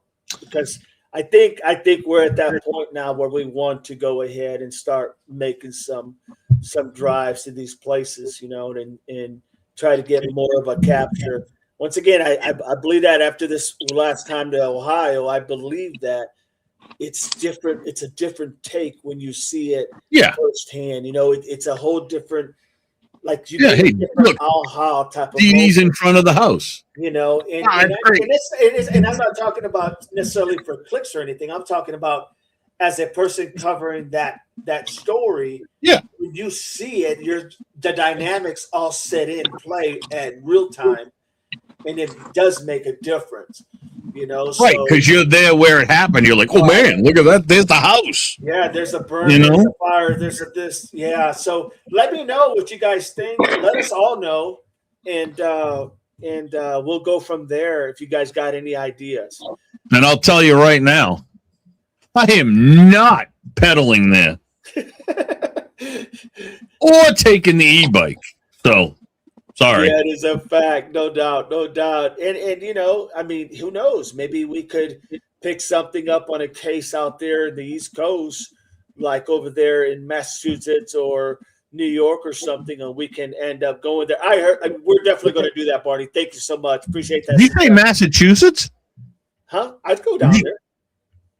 Hell, there's a new restaurant opening up down the street. Come do a story on it. I want to try it. You know what I'm saying? You can come do a big story on it. Take me out to dinner. You know what I'm saying? Me take you out to dinner. You got to take me out to dinner. It's your home. It's your channel. Oh my Lord! See what I'm telling everybody? This is what I got to deal with. No. But let me just remind you of one thing. I only have to say one word: grand uncle. There it is. There it is. You got it. And yes, don't forget.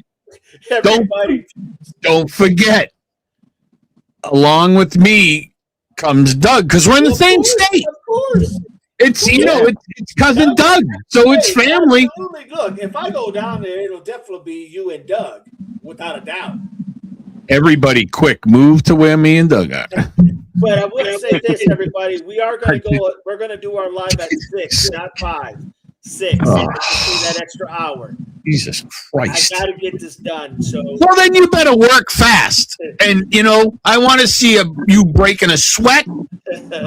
And yeah. So I got some things to do anyways. So everybody, I thank you all. Appreciate all of you. Thank you for the new subscribers and the new members. You guys, this is an open type of a thing where everybody's opinion gets heard, right? This stream, everybody gets heard.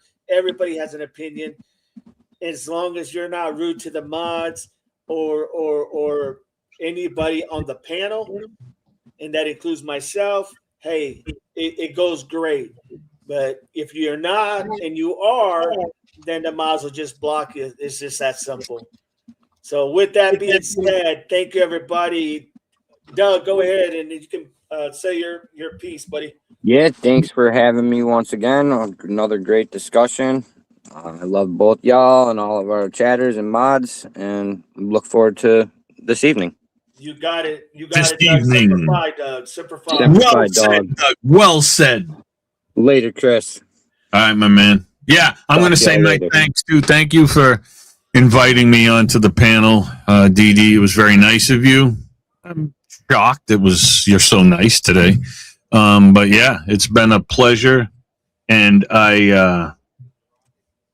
what about going live? Get out of here. Maybe I'll see you in a few. But yeah, thank you for having me. And chat and mods, you guys are amazing. And yeah, we'll see you again at 6 o'clock. 6 p.m. Yeah, I mean, let me just see. 12:30, 1:30, 2:30. So that'll give me enough time to get over seeing you and talking to you this whole time. And everybody, don't forget, subscribe to Let's Talk with Chris. Subscribe to Analyze Doug. And do me a favor and subscribe. If you like this channel, DevilDog_88. We are going to be doing a lot of these stuff together. Today was a magnificent chat. Great chat. Great conversation. And let's have another one at 6 o'clock p.m. We'll see you then. Miss Bonnie. Mods. Appreciate Class you all. dismissed till 6. Class dismissed till 6. You got it, Miss Barney. Hey, can I get a hall pass? I got to go to the men's room. Thanks. Straight back. See you guys, everybody. God bless you. All right, thank you man. so much. Simplify. Thank you for all the donations, the helps, the gifts. Let's get that membership build up, everybody. With that, God bless you all. Simplify, everybody. It's all common sense. Everything is common sense. Adios, Chris. See ya. Adios. Yeah, I'll see you in a while. All right. Later. Bye. Later.